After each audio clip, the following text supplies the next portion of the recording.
Aouh!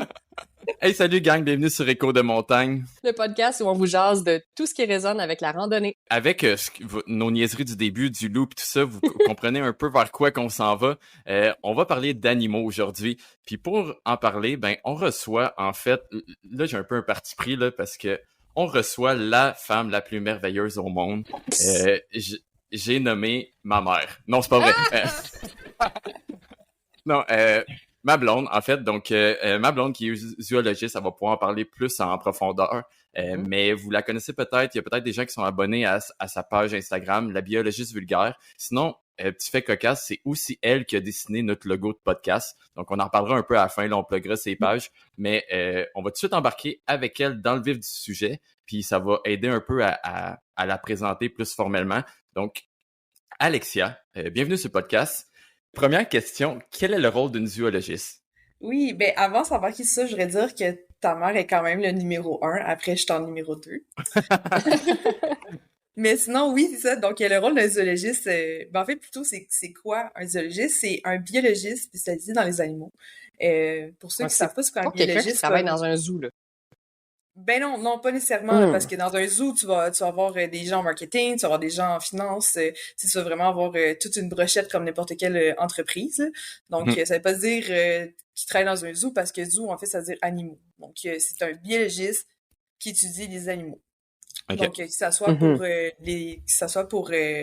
étudier leur comportement, leur physiologie, l'évolution, leur écologie. Donc, déjà ça, c'est vraiment une grande brochette de thématiques, d'informations.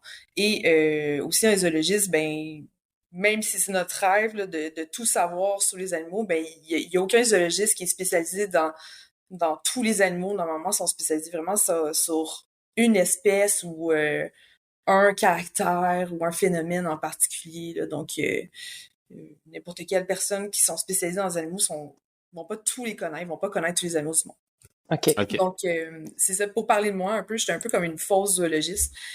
Pour expliquer un peu, c'est que mon background, c'est que j'ai un bac en biologie, j'ai une maîtrise en écologie internationale et j'ai spécialisé tous mes projets vraiment portés surtout sur les macro-animaux. Donc, macro-animaux, donc macro veut dire gros.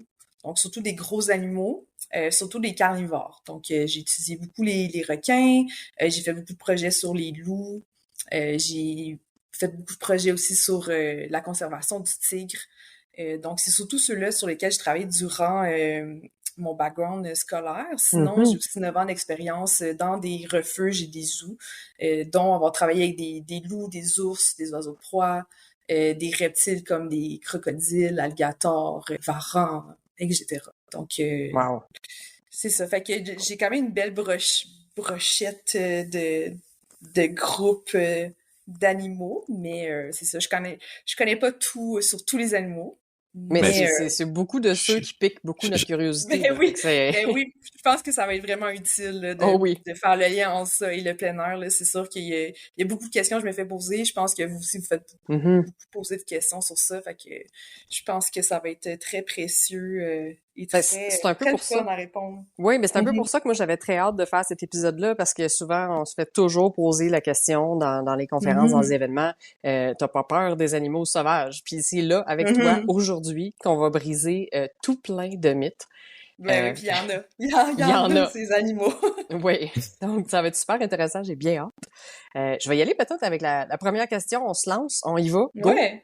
Donc, ben là, on est en été, donc c'est là que tout le monde, toute la gamme des animaux sont sortis. Mais durant l'hiver, c'est qui hiberne, qui hiberne pas, qui est chaud, qui est là l'été, qui est pas là. Donc, normalement, c'est ça quand on parle d'animaux qui hibernent, ben il y a hibernation et il y a hivernation. Ah. Donc, hiberne avec un grand B et hivernation, donc avec un V. Cette distinction-là se fait pas vraiment en anglais, mais en français, on distingue les deux par plusieurs facteurs. Donc, hibernation, c'est le mot typique qu'on connaît. C'est normalement que c'est un état de léthargie chez l'animal. Le métabolisme fonctionne vraiment à son minimum. Donc, il dépense pas beaucoup d'énergie. La température interne va vraiment diminuer. Le pouls, donc le pouls du cœur va diminuer aussi.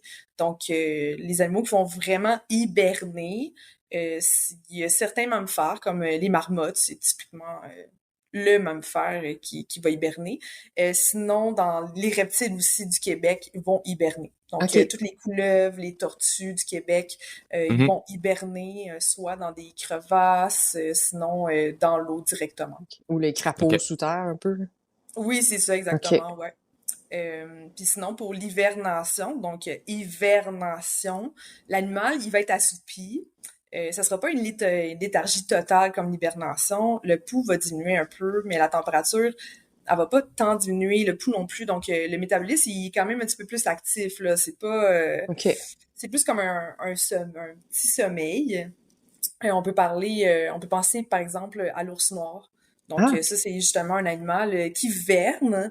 C'est-à-dire que si tu t'approches d'une tanière d'ours l'hiver et que tu tapes des mains devant la tanière, ben, tu peux probablement réveiller l'ours et qu'il sorte t'accueillir et te faire un petit coucou. Donc, ils peuvent se réveiller en tout temps, surtout quand les températures deviennent un petit peu plus clémentes, là, comme par exemple cet hiver. Je me souviens que dans les zoos, justement, les ours s'étaient réveillés vraiment tôt parce qu'il y avait eu une augmentation de la température soudainement. Ouais, c'est un hiver très doux, là.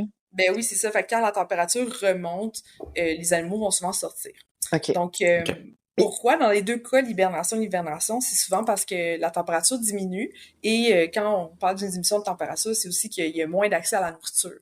Donc, les plantes, fruits, etc., ben, ils sont moins présents. Donc, c'est pour ça que certains animaux vont devoir hiberner ou hiverner. Fait qu'ils ralentissent leur métabolisme pour étirer leurs réserves là, le plus longtemps possible. Oui, c'est ça, exactement. Mais ils se nourrissent quand même, ceux qui hivernent? Ceux qui hivernent, des fois, ils peuvent se réveiller durant l'hiver puis aller se nourrir un peu, oui, quand ils trouvent la nourriture. Intéressant. C'est sûr que leur métabolisme, ils sont un peu... c'est un peu comme quand on se réveille la nuit là, pour aller faire pipi. Là. Donc, c'est sûr que t'es pas à t'es ton pas plein 100% toute là. Non, c'est ça, exactement. Exactement. Sinon, les reptiles, ben, ils peuvent se réveiller un peu au printemps, mais ils vont être très, très léthargiques encore. Là. Donc, puis eux, ils se réveillent vraiment pas l'hiver, normalement. OK. Mais techniquement, on n'aurait pas trop à craindre de ça, à part si on provoque un réveil, mais normalement, ils vont vouloir dormir tout l'hiver, à part si vraiment il y a un excès de chaleur ou quelque chose de même. Oui, c'est ça. S'il y a des journées vraiment douces, c'est ça, des journées vraiment douces, ben tu peux... Il y a un risque de tomber sur un ours, là, mais sinon, les hivers québécois, en général, on n'est pas supposé avoir trop de problèmes pour l'instant, dépendamment des changements climatiques qu'on se rend. On va toujours changer dans les prochains hivers. Oui, c'est ça, exactement. Super, mais on va y aller avec la deuxième question, en fait. Dans un contexte où on part randonner, on s'entend qu'on s'en va chez les animaux. Est-ce que tu pourrais nous parler du meilleur comportement à adopter quand on va en visite chez eux en nature? On essaie surtout de s'inspirer du principe du sans trace, le leave no trace en anglais. Donc, moi, l'image que j'aime donner aux gens quand ils me posent la question sur comment qu'on devrait agir, c'est pense à la nature comme si c'était un musée à ciel ouvert. Donc, j'aime ça. Donc, quand tu te promènes dans un musée, là, tu sais, un musée d'art, là, par exemple, là, tu vas dans un musée d'art, est-ce que tu te mets à crier, à aller à des endroits que ça dit seulement les employés peuvent aller là? Est-ce que tu vois une toile que t'aimes, est-ce que tu la prends puis tu pars avec? Non. En théorie, t'es pas supposé. Tu grattes la peinture, voir qu'est-ce qu'elle sent. Non, c'est ça. tu mets ta nourriture tu pitches ton cornet de crème glacée par terre, donc c'est ça. Fait qu'on s'entend que normalement, c'est que tu gardes un œil d'observateur.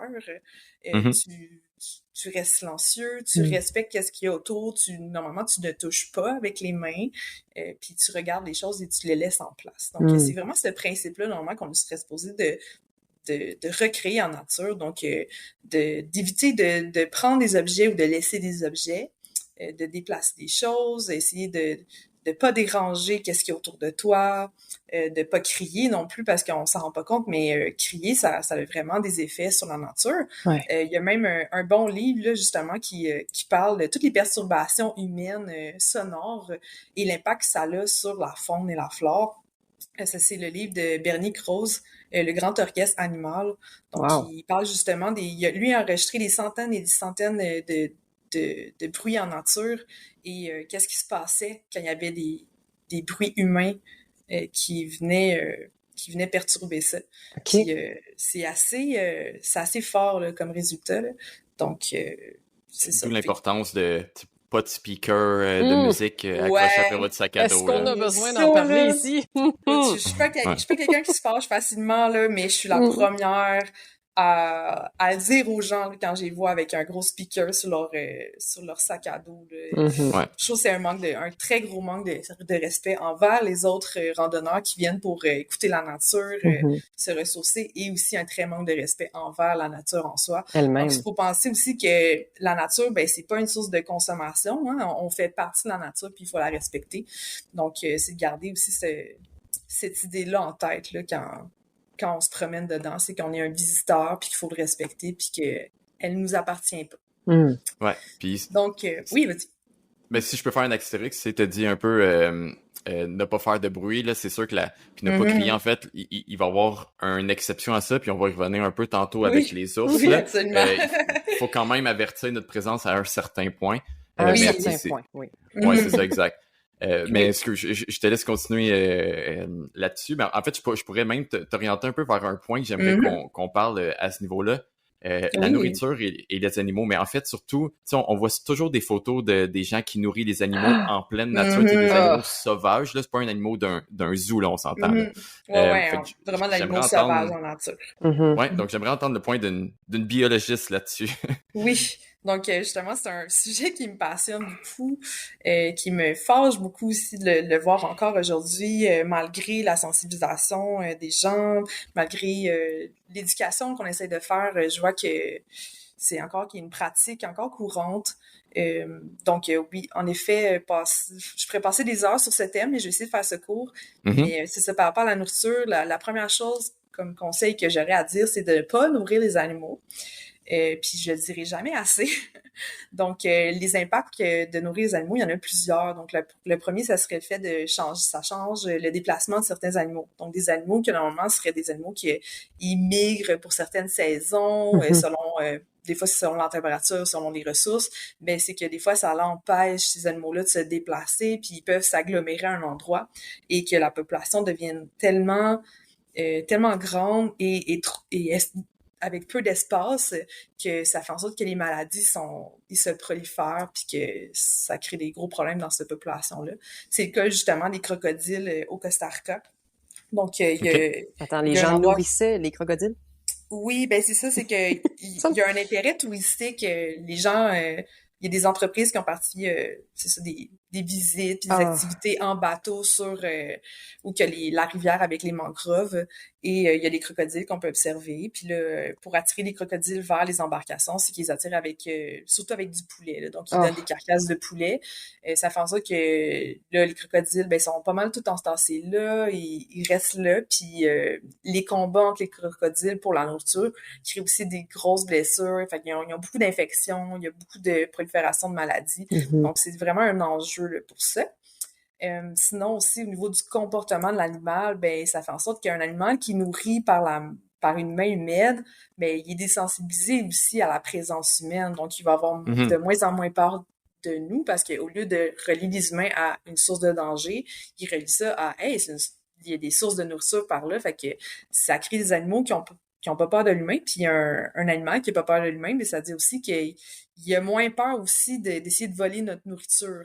Donc, tu sais, quand c'est des petites mésanges à tête noire, les petits oiseaux noirs et gris, il n'y a pas de problème, mais quand c'est un ours là, qui a plus peur des humains, mais là, ça devient vraiment un enjeu pour l'ours et pour nous. Donc, ça augmente les risques d'attaque, ça augmente les risques de blessures, puis bien sûr aussi de transmettre des maladies. Je veux juste te dire que tu as dit il n'y a pas de problème, mais je veux pas que ça soit Non, ne nourris pas les mésanges non plus. Il n'y a pas de problème parce que les mésanges ne sont pas un danger pour nous, mais il y a un problème pour la mésange, en fait, à la nourrir. Exactement. Ben oui, 100%, c'est ça, sont désensibilisés. C'est pas pour rien que quand on fait juste mettre notre main dans une petite forêt où il y a des oiseaux forestiers, ils viennent facilement vers nous. Moi, c'est un test, quand je suis en rando de temps en temps, si je mets ma main puis qu'il y a des mésanges qui viennent, je me dis qu'il y a eu trop d'humains ici. Là.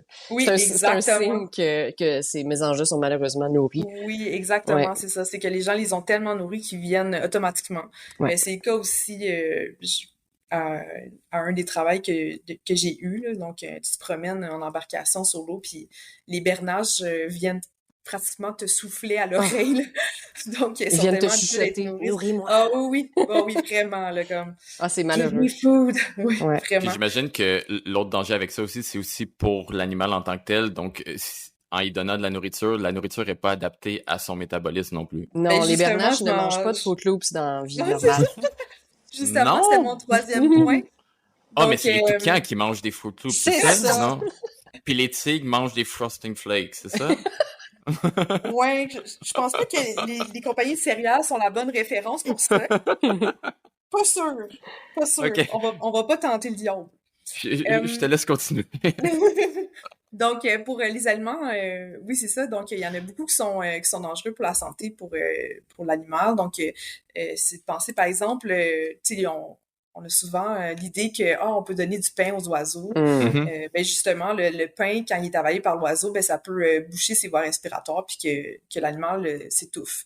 Donc, c'est un gros enjeu pour les canards en ce moment. C'est vraiment la période de l'été, quand les gens vont dans les parcs, ils donnent du pain. Ben c'est ça, c'est le pain, c'est pas bon pour eux.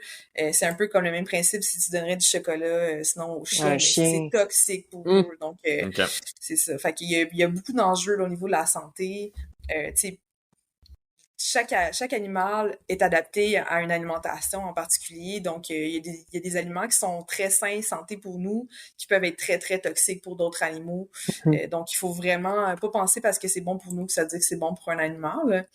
Fait que c'est ça. Fait qu'il y a des capacités physiologiques différentes. Ouais. Donc, Ok. ouais, Écoute, on ça- nourrit pas les animaux parce que ça Non. peut vraiment, même si on a des bonnes intentions, puis que l'animal, on se dit qu'il est bien fin et tout, ben il y a quand même des enjeux de santé qui sont sans prendre en compte ici. Mhm.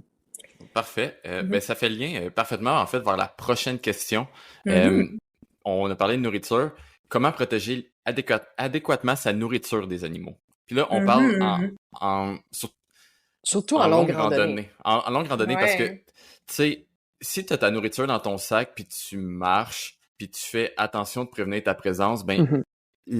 l'ours viendra pas chercher la nourriture dans ton sac. Il veut Sur pas te ton voir, dos. là, tu sais. Non. C'est ça. Mhm. On va revenir sur les ours après, là, Ouais. mais c'est plus en cas de campement, en fait, là. Mhm. Mhm. Donc, la nuit, Euh, ou quand on laisse de la nourriture sans surveillance, là. ouais.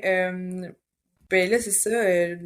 C'est sûr que les animaux, il y en a beaucoup qui ont vraiment un très bon odorat là, comparé à l'être humain. Là.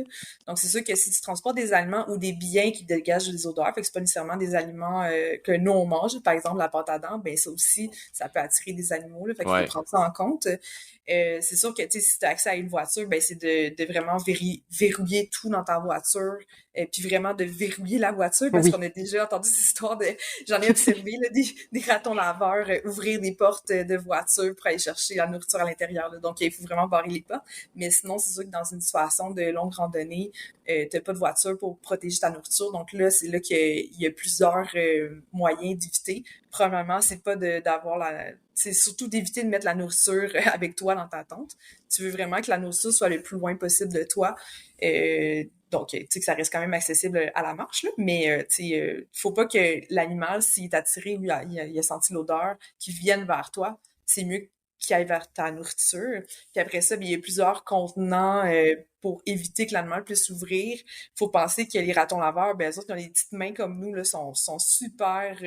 la dextérité fine est vraiment bonne chez eux. Oui, puis c'est trop mignon. Ben oui, vraiment. Je veux quasiment qu'ils mangent ma nourriture, mais il faut Ah, pas. Là. faut C'est vraiment pas. pas bon pour eux. Mais sinon, les ours aussi, c'est leur force, là, sont très forts. Fait qu'il faut Mhm. vraiment quelque chose d'assez puissant pour ça. Fait que, tu sais, c'est sûr que pour les ratons, ben, c'est pas pour rien hein, que nos bacs de poubelle, ils ont une forme spéciale. Le couvercle, c'est justement pour éviter que les ratons laveurs les ouvrent. Mais il y en a qui arrivent quand même à être créatifs. Donc, Mhm. il y a plusieurs façons de se protéger. Moi, je connais pas les noms de ces affaires-là. Je connais bien le bear canister parce que Ouais. c'est un Je pense que contenant que... c'est la méthode à toute épreuve, là. Ouais, c'est ça. Le seul enjeu avec ça, c'est que c'est lourd. T'sais, c'est Très. lourd, c'est quand même gros aussi, donc c'est sûr que c'est pas super pratique à transporter, mais là, tu sais, quand c'est une question de sécurité, c'est mieux de prendre, de Ouais. pas prendre de risques. Mais je Ouais, pense que ça, puis c'est la hantise des longs randonneurs qui essayent de compter leurs grammes, là. Je veux dire, moi aussi, là, Ben oui, c'est souffrant, là, traîner un faut bear que tu peux canister, tout là. rentrer dedans. Ben c'est oui, ça. Et il y a aussi la capacité du bear canister qui est pas terrible, mais le diamètre, justement, de bear canister, je pense que ça a été conçu pour pas que ça rentre dans la mâchoire du plus grand ours, là? Bonne question, je sais pas. Là, Mais on est rentre entre. dans un... Oui, Mais oui, si on mais est dans le spectre entre qu'est-ce que vous savez du plein air puis qu'est-ce c'est que je ça. sais des animaux, là. Parce que j'ai Mais déjà eu la ouais. question, est-ce que le bear cancer pourrait être plus petit? Ben, la réponse est non, parce qu'il faut pas qu'il fitte dans la mâchoire d'un ours. c'est surtout le risque qui pourrait s'étouffer avec, là, Ouais, selon moi, là. ouais. Puis sinon, Exact. c'est que le couvercle est vraiment fait pour pas que tu puisses juste le tourner parce qu'il y a Mhm. des ours qui sont capables de Ouais, juste ça, il y a tourner les des couvercles, là. locks. Puis, Ouais. Oui, c'est Même exact. pour un humain, des fois, c'est difficile. Ouais, c'est vraiment dumb-proof. Ouais, c'est dumb-proof. Ouais. mais c'est là de s'informer, en fait, aussi de où est-ce qu'on va, du parc qu'on va. Chaque parc a des Mhm. réglementations différentes. Donc, il va y avoir des parcs qui vont nous obliger, parce qu'on va parler de quelques autres Exactement. techniques. En fait, moi Mhm. puis Catherine, on peut embarquer un peu plus sur cette Mhm. question-là, puis vous parler Oui, un peu plus exact. de certaines techniques. Mhm. Mais il faut faire attention, il y a certains parcs qui vont vous obliger d'avoir le bear canister, que Mhm. de pendre votre nourriture ne sera Mhm. pas permis. Puis il y a Mhm. certains parcs aussi qui vont vous obliger de les mettre dans certains casiers qui sont disponibles sur les campements Mhm. où est-ce qu'on peut camper. Donc, si on prend Ouais. exemple les parcs Canada, qu'il faut dormir à des emplacements précis, mais par exemple, dans les Rocheuses canadiennes, il va y avoir des casiers qu'on va pouvoir mettre notre nourriture Mhm. dedans. Ben oui, Ces puis c'est de penser casiers-là, aussi que les ours bruns, ben, ils vivent surtout dans des habitats qui sont plus dégagés, plus ouverts, comme des prairies, contrairement à l'ours noir qui va être vraiment plus en forêt. Fait que c'est sûr que si c'est plus en prairie, ben, trouver des arbres assez hauts pour éviter que l'ours le mange, c'est un petit peu plus difficile à C'est pas trouver. évident, oui. Ouais, c'est ça, exactement. exact. Donc, le bear canister, il peut être plus pratique pour ça. Ouais. Tu sais, Vraiment plus pour l'Ouest. Puis même dans la région des High Peaks des Adirondacks, maintenant, ben, ça fait une couple d'années là, que c'est obligatoire d'avoir Mhm. le bear canister et pas n'importe quel. Hein. Les ours de cette région-là ont réussi à ouvrir une des marques là, qui est bleu transparent. Là. Ouais. Cette marque-là n'est plus recommandée parce que les ours ont réussi à trouver le truc puis ils s'informent de génération en génération. Ben oui, ouais, ils se donnent des connaissances. Voilà. Mais sinon, si je peux dire un autre technique, puis Catherine, je vais te laisser parler toi plus de la technique PCT, parce que je pense que t'es plus familiarisé avec cette technique-là que je le suis. Mais quand vous allez dans des parcs, puis qu'il y a vraiment des emplacements conçus pour camper, puis qu'il va y avoir des places pour avec des casiers. Mais souvent, ces endroits-là vont être très bien indiqués. Donc, on va avoir l'espace indiqué campement avec vraiment souvent un carré qui est un peu plus tapé. Après ça, on va avoir un espace qui va être minimum à 100 mètres de notre campement. Donc, pour faire notre vaisselle, pour manger, pour pas qu'il y ait d'odeur proche de notre campement. Puis les casiers aussi vont souvent être dans cette section-là. Puis tout comme la nourriture, en fait, c'est important de même se brosser les dents, essayer de le faire loin du campement parce que c'est une odeur qui pourrait attirer exactement.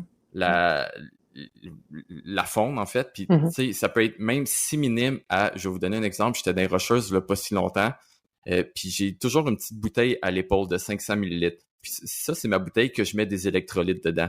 C'est pas la chose ça sent pas grand-chose, ça a un petit goût très léger, puis elle était complètement vide, mais j'avais oublié de la mettre avec ma nourriture ce soir-là. Donc, ce que j'ai fait, pour être honnête, j'étais un peu paresseux. Donc, j'étais bien dans ma tente, puis ça me tentait pas de sortir, il faisait un peu froid. Fait que j'ai juste ouvert ma tente, puis j'ai pitché le plus loin que je pouvais ma bouteille. Tu me l'avais pas dit. Fait que je l'ai vraiment On en pitché. apprend des bonnes. Les confessions d'Alex. Mais je vais vous expliquer pourquoi ne pas le faire. Fait que je l'ai juste pitché vraiment loin. C'était une petite bouteille, elle est fermée, là, c'est hermétique. Mais le lendemain, je me suis réveillé, puis elle était percée partout. Elle était grugée. Elle était toute grugée. Et cette bouteille-là est plus bonne. Là. Les rongeurs s'en ont emparé. Donc, il faut pas négliger même à la plus petite affaire qu'on se dit « Ah, la bouteille est vide », mais non, elle a quand même elle a eu quelque chose dedans qui avait un certain odeur. Donc, mais surtout si c'est sucré, c'est sûr que ça attire beaucoup d'animaux parce que le sucre, c'est quand même une denrée rare. Hein? C'est pas pour rien qu'on a bien facilement accro au sucre. Donc, c'est rare d'en trouver en nature. Là. Fait que c'est pour ça que ça attire beaucoup d'espèces animales. Ouais.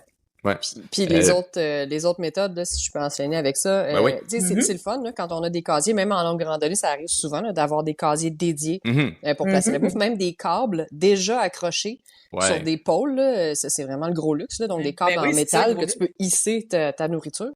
D'ailleurs, il y en a qui sont même en train d'être remplacés par des casiers parce qu'il y a des ours qui se sont blessés sur ces installations-là. Les câbles de métal et tout, là, ils ont essayé de swinguer là-dessus puis ils se sont coupés. Ils retrouvaient des touffes de poils puis du sang le matin, c'est un peu triste.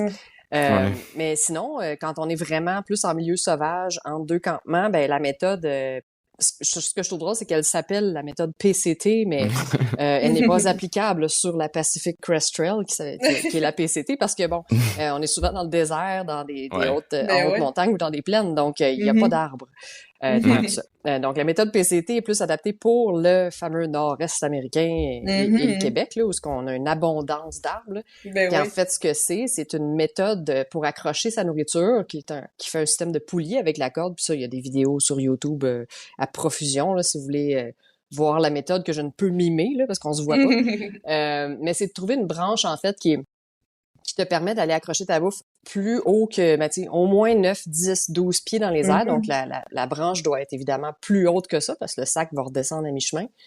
Faut qu'elle soit le plus éloignée du tronc possible, hein, parce que l'ours qui essaie d'étendre son bras, non seulement il grimpe à l'arbre, mais il y a quand même un long bras, hein, c'est comme une grosse singe, cette affaire-là. Ça peut aller chercher ton sac. Puis il faut que le sac soit quand même loin sous la branche pour que les petits rongeurs ou les écureuils ne puissent pas glisser ou oser glisser le long de la corde jusqu'au sac de nourriture. Fait qu'il y a quand même une espèce de géométrie à aller chercher. Je dirais que c'est un pas pire jeu d'adresse là, quand t'arrives au campement. Idéalement, que le jour tombe, là, avant que le soleil se couche, la première chose qu'on fait, c'est qu'on va tirer notre corde.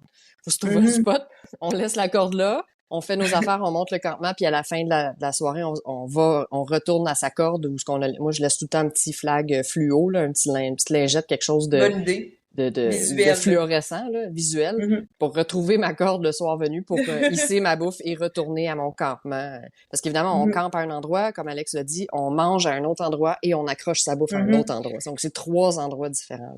Puis là, tu sais, on l'a pas précisé, là, mais tu sais, bien sûr, tu t'attaches pas ça avec un sac en coton normal, là, parce que faut quand même que ça soit résistant, là, dans les pluie. Ouais, à la pluie aussi. Ouais, parce que là, l'arbre... ça fait... C'est ça, fait qu'il faut un tissu qui soit quand même résistant. Là. Qui soit capable de supporter aussi le poids de ce que tu mets dedans. Absolument. Sinon, c'est comme une piñata. Tu sais, dans le fond, si je mets quelques basics, là, il faudrait qu'il soit à 6 pieds du tronc. Après ça, à 12 pieds dans les airs et à 6 pieds de la branche que tu le mets. Donc, ça vous donne une idée environ. Là. Puis, un petit fait aussi tu sais, à penser, essayez de faire cette méthode-là pas avec le vent qui pousse vers votre tente parce que ça va pousser les odeurs vers votre tente, puis là, votre tente va devenir un peu la même zone que où est-ce que vous mettez la bouffe. Donc, si vous faites de l'autre côté, la partie où est-ce que vous faites la nourriture et où est-ce que vous mettez la nourriture à l'inverse du vent, mais les odeurs iront pas vers la tente. C'est sûr que c'est pas évident, hein, parce que quand on trouve la branche parfaite, il y en a rien qu'une souvent. Je dis dans le meilleur des cas. Dans le meilleur scénario. Ouais. Puis dernière technique que j'avais, que j'ai utilisée, je l'utilisais un peu, ça ressemble un peu au Bear Canister, mais c'est les sacs Ursac. Donc, qui est un sac qui est anti-perforation. En fait, c'est pas anti-perforation. C'est en Kevlar. C'est en Kevlar. L'ours va être capable... Tu sais, j'ai vu qu'ils sont capables de le percer un peu, mais ils sont jamais capables de le déchirer. Mais je vous le dis, c'est un sac qu'on accroche souvent après un tronc d'arbre très solide. Mais si l'ours finit par s'en emparer, en fait, à jouer avec, vous allez ramasser tout ce qu'il y a dedans en miettes. Là. Il va essayer de l'ouvrir. Donc, mais au moins, vous allez tout ramasser parce qu'il ne sera pas capable de l'ouvrir plus. Fait que c'est un peu un punching bag à ours. Exact. Mais si vous voulez minimiser les risques, il y a des sacs anti-odeur qui se vendent pour mettre dedans. Donc, ça rend un peu le truc un peu plus hermétique. Mais moi, ce que je trouve intéressant de ce sac-là, en fait, c'est rare, je l'utilise vraiment pour les ours. C'est surtout Ursac qui en ont fait un anti-rongeur. Donc, lui, il est vraiment fait pour empêcher la perforation des rongeurs parce qu'eux, ils ont des petites dents puis ils passent à travers n'importe quoi. Fait qu'il est plus serré que l'Ursac classique? Je pourrais pas te dire c'est quoi les composantes qui est plus résistant, mais lui, je m'en suis servi à un certain moment donné. J'allais à une place qui disait que c'était très fort en rongeur. Donc, je l'avais apporté là pour le laisser en dehors de ma tente. Ma nourriture a toujours été safe à ce niveau-là. Donc, ça peut être un truc intéressant si vous n'avez pas à vous soucier d'ours, mais que c'est vraiment les rongeurs qui vous inquiètent par rapport à la destination que vous allez. C'est une belle idée aussi. Donc, voilà, je pense qu'on a fait le tour de cette question-là. Ouais, ben en fait, juste en résumé, c'est de vraiment regarder c'est quoi la réglementation aussi où tu vas, Ouais. puis prendre les objets qui sont adaptés vraiment au contexte. Donc l'environnement autour, comme si t'as pas d'arbre, tu peux pas l'accrocher. Puis Ouais. si t'as vraiment un risque avec les animaux qui sont présents. Ouais, voilà. OK. Si c'était dans une Parfait. région qui est à forte teneur en rongeurs. Oui, c'est ça Ouais. exactement. Bon, on va enchaîner avec la prochaine question. En fait, moi, puis sûrement Alex, là, la première chose souvent qu'on se fait dire quand on jase à notre entourage qui randonne un peu moins ou qui sont moins familiers avec la randonnée en milieu sauvage, c'est t'as pas peur des ours? Ouais, je C'est l'ai entendu vraiment, souvent aussi là, dans le contexte de mon ça, travail. Là. ça revient énormément. Fait que je sais pas si tu peux nous Ouais. parler, là, c'est quoi les risques réels d'une altercation ou juste de Mhm. voir un ours, de rencontrer un ours, Ouais, ouais. puis comment on doit réagir? Ben là, déjà au départ, il faut savoir est-ce qu'on parle d'un ours blanc, est-ce qu'on parle d'un Bon, ours noir, est-ce qu'on parle d'un ours brun? allons-y avec ce qu'on a au Québec, parce qu'il faut savoir, tout ce Ben qu'on a au oui. Québec, c'est des ours noirs. Il n'y a pas de grizzly, il n'y a pas d'ours brun, là, on a que de l'ours noir, Euh, fait qu'on ben on peut on a commencer des avec ours celui-là. blancs aussi. On Mais a l'ours on, Ah, polaire. ben oui, c'est ça, ah on ben a oui, l'ours. ben oui. Ben oui. Oui, c'est Donc juste que les on a, sentiers se rendent pas. oui, c'est ça, exactement. C'est ça, mais moi-même, je l'oublie des fois qu'on a l'ours blanc, là. Mais oui, c'est sûr que le plus commun, c'est vraiment l'ours noir. Donc, l'ours noir, on en a vraiment beaucoup au Québec, là. Je pense qu'on en a... on pense qu'il y en a environ 70 000 individus, là, OK. après la chasse et le piégeage, là. C'est moins Donc, qu'Hochelaga Maisonneuve, là. ouais, mais c'est quand même vraiment beaucoup pour Oui. quand même un grand prédateur, un grand mammifère. Sinon, les ours noirs, ben, comment qu'on peut faire la distinction entre lui puis l'ours polaire? Ben, l'ours polaire, je pense que c'est quand Facile. même assez évident. L'ours polaire, il est normalement blanc et c'est le plus gros prédateur terrestre. Mais sinon, l'ours noir, il est vraiment plus petit. Puis il est quand même assez craintif. Ben oui, est-ce Donc, que c'est vraiment un prédateur? ben, honnêtement, là, c'est vraiment un carnivore opportuniste. Donc, en fait, c'est que s'il y a une proie qui se présente devant lui, qui est faible ou qui est, tu sais, un bébé cerf se présente devant lui, ben oui, il va le manger, mais sinon, son alimentation, c'est principalement des noix, des fruits, des choses comme ça, là. Donc, c'est vraiment plutôt omnivore avec, c'est ça, il va en profiter quand il a de la viande, mais sinon, c'est pas un très grand chasseur. OK. C'est plus un flexitarien, mettons. C'est vraiment un omnivore, là, OK, OK. qui aime beaucoup les fruits. OK. Ouais, c'est vraiment les fruits qu'il aime beaucoup, là. Donc, ça fait en sorte que déjà au départ, on n'est vraiment pas une proie pour lui. C'est pas je sais pas si vous avez déjà remarqué, mais on n'entend pas vraiment d'attaque d'ours noirs au Québec, là. Non. Je pense moi, j'en connais aucune de répertoriée. Après ça, tu sais, il y a anecdotique, Mhm. ouais, Ouais. c'est ça, là-dedans. Mais sinon, il n'y a pas de données officielles d'attaque d'ours noirs.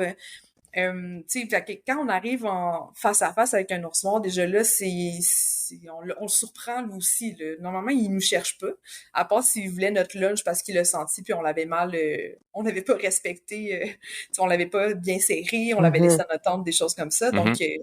là, ça peut l'attirer par curiosité, mais normalement, sont plutôt craintifs, puis ils vont quand même avoir peur de nous. Fait que il faut pas se mettre à essayer d'y faire peur puis l'attaquer quand on en voit un. Normalement, quand on en voit un, là, la base, c'est vraiment déjà, de pas le regarder dans les yeux. Surtout pas partir en courant, parce qu'un ours noir, ben, ça court plus vite que nous, ça grimpe plus vite, puis ça nage plus vite, même s'il s'appelle Alex Godard. Donc, c'est ça. Je Fait cours que, pas si vite. non, mais tu marches vite en petit, mais même en ça, l'ours noir, il est quand même plus rapide que nous. C'est une moyenne de 35 km/h, là. Ah, quand même. Donc, Yup. oui, c'est quand même, ça a l'air patate, là, mais c'est quand même assez agile. Donc, il Mhm. faut vraiment pas s'enfuir ou grimper dans un arbre ou quoi que ce soit. Fait que, qu'est-ce que tu fais? C'est que tu restes sur place. Tu peux reculer en reculant. Donc, tu tournes jamais le dos. Tu tournes jamais le dos à un animal. Tu ne mets pas tout de suite à crier. Donc, tu parles doucement, tu essaies de montrer que tu es inoffensif puis t'es pas là pour l'attaquer. T'engages une Ah, conversation avec l'ours, oui, c'est finalement. ça, OK. doucement. Là, tu prends la voix la plus mielleuse Oh. au monde. Là. Ouais, c'est ça. Comme si tu le cruisais là, sans le regarder dans les yeux. Là, tu gardes une petite gêne. Là. Puis là, si tu vois que ça marche pas, puis que l'animal reste là, puis que finalement, il n'a pas peur de toi, peut-être parce que par hasard, des gens l'ont nourri, puis il est désensibilisé à la présence humaine, puis là, il a décidé que lui, il voulait ton lunch sur ton dos.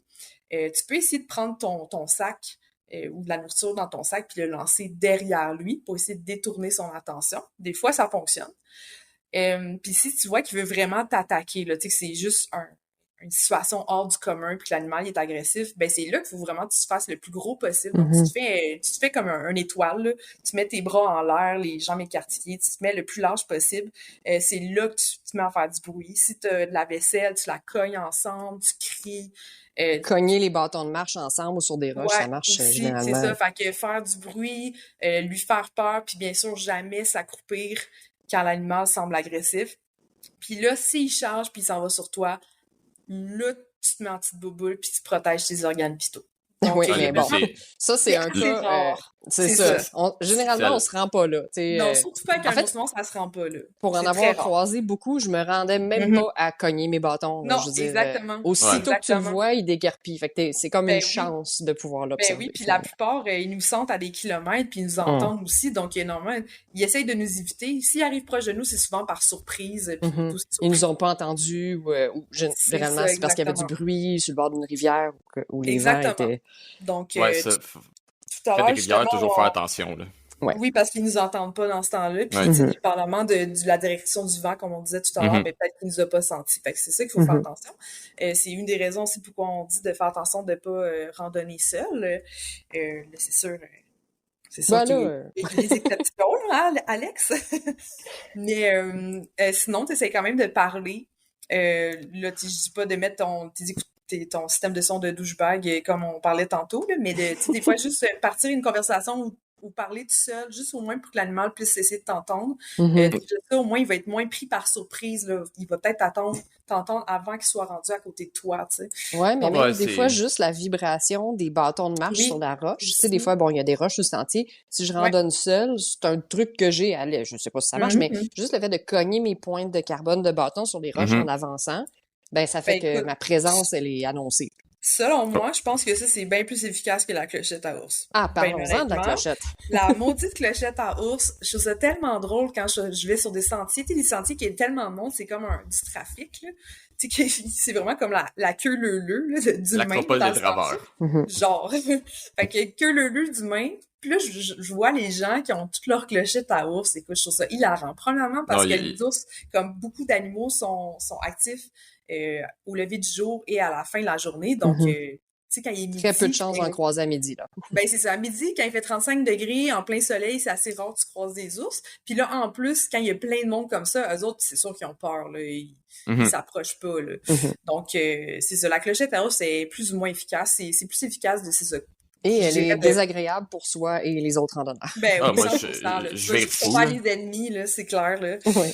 Définitivement. Fait que l'idéal, c'est vraiment de se parler entre nous, en gang, puis c'est ça, de claquer ses bâtons de marche. Je trouve que c'est vraiment une meilleure idée que d'avoir la fameuse clochette à ours qui finalement ne sert pas à grand-chose. Ouais, puis quand, tu sais, pour dire quelques trucs quand t'es seul aussi, là, comme je me parle souvent à haute voix des fois, puis il y a le fameux, tu sais, on entend souvent dire « crier Hey bears! » Mais c'est pas une tant bonne idée que ça. Non, c'est ambigu. En fait, c'est pas que c'est pas une bonne idée. Oui, ça l'avertit ta présence, mais c'est plus pour les autres randonneurs sur le sentier. De loin, ça peut se transformer assez facilement, puis ça a plus l'air de un cri d'alerte de « il y a un ours ». Ben oui, c'est ça. Fait que crier « Hey bear » quand il y en a pas, puis qu'il n'y a pas de danger, ça peut créer une fausse ça peut créer une fausse alerte, là. Ouais. Fait que moi, personnellement, puis qu'est-ce que j'ai utilisé au Yukon, c'est Balou Balou. Donc, comme ça, tu sais, oui, c'est le nom d'un ours, mais tu sais, c'est correct, là, ça passe bien mieux en situation d'urgence, puis en même temps, t'avertis quand même que t'es là. Donc, tu te rends sympathique envers l'ours, là, quand même. Oui, c'est ça, exactement. Fait que moi, j'aime bien Balou Balou, mais tu sais, tu peux l'appeler comme tu veux, en longtemps que ça soit pas quelque chose qui donne l'impression que t'es en situation d'urgence. Ouais, ça, tu sais, il y a plein d'affaires. Tu peux crier ce que tu veux. Si ça te tente de crier Poutine, crie Poutine. L'idée, c'est de se faire entendre. Exact. Voilà.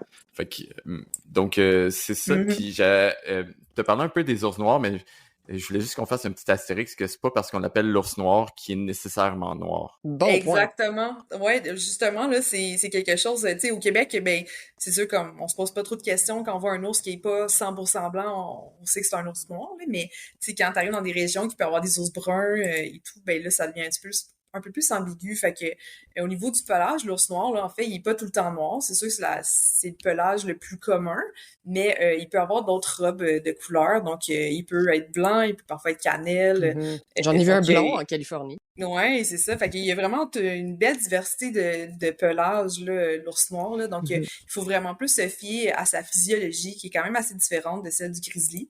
Premièrement, il est vraiment plus petit. Deuxièmement, au niveau du visage, l'ours noir, il est vraiment plus longiligne. Puis sinon, ses épaules sont pas proéminentes comme le grizzly. T'sais, le grizzly grizzly va a comme vraiment une avoir bosse, là. Oui, c'est ça. Il y a vraiment des bosses d'épaule là, qui sont vraiment proéminentes. Fait que moi, je trouve que c'est vraiment les deux grosses différences là, pour savoir si c'est un ours ou un ours noir ou un grizzly. Puis le grizzly va avoir la face plus plate, le front plus plat aussi.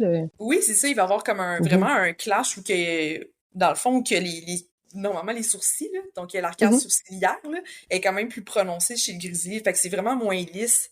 Il est plus carré, tu sais. Plus carré. Plus l'air d'un cartoon.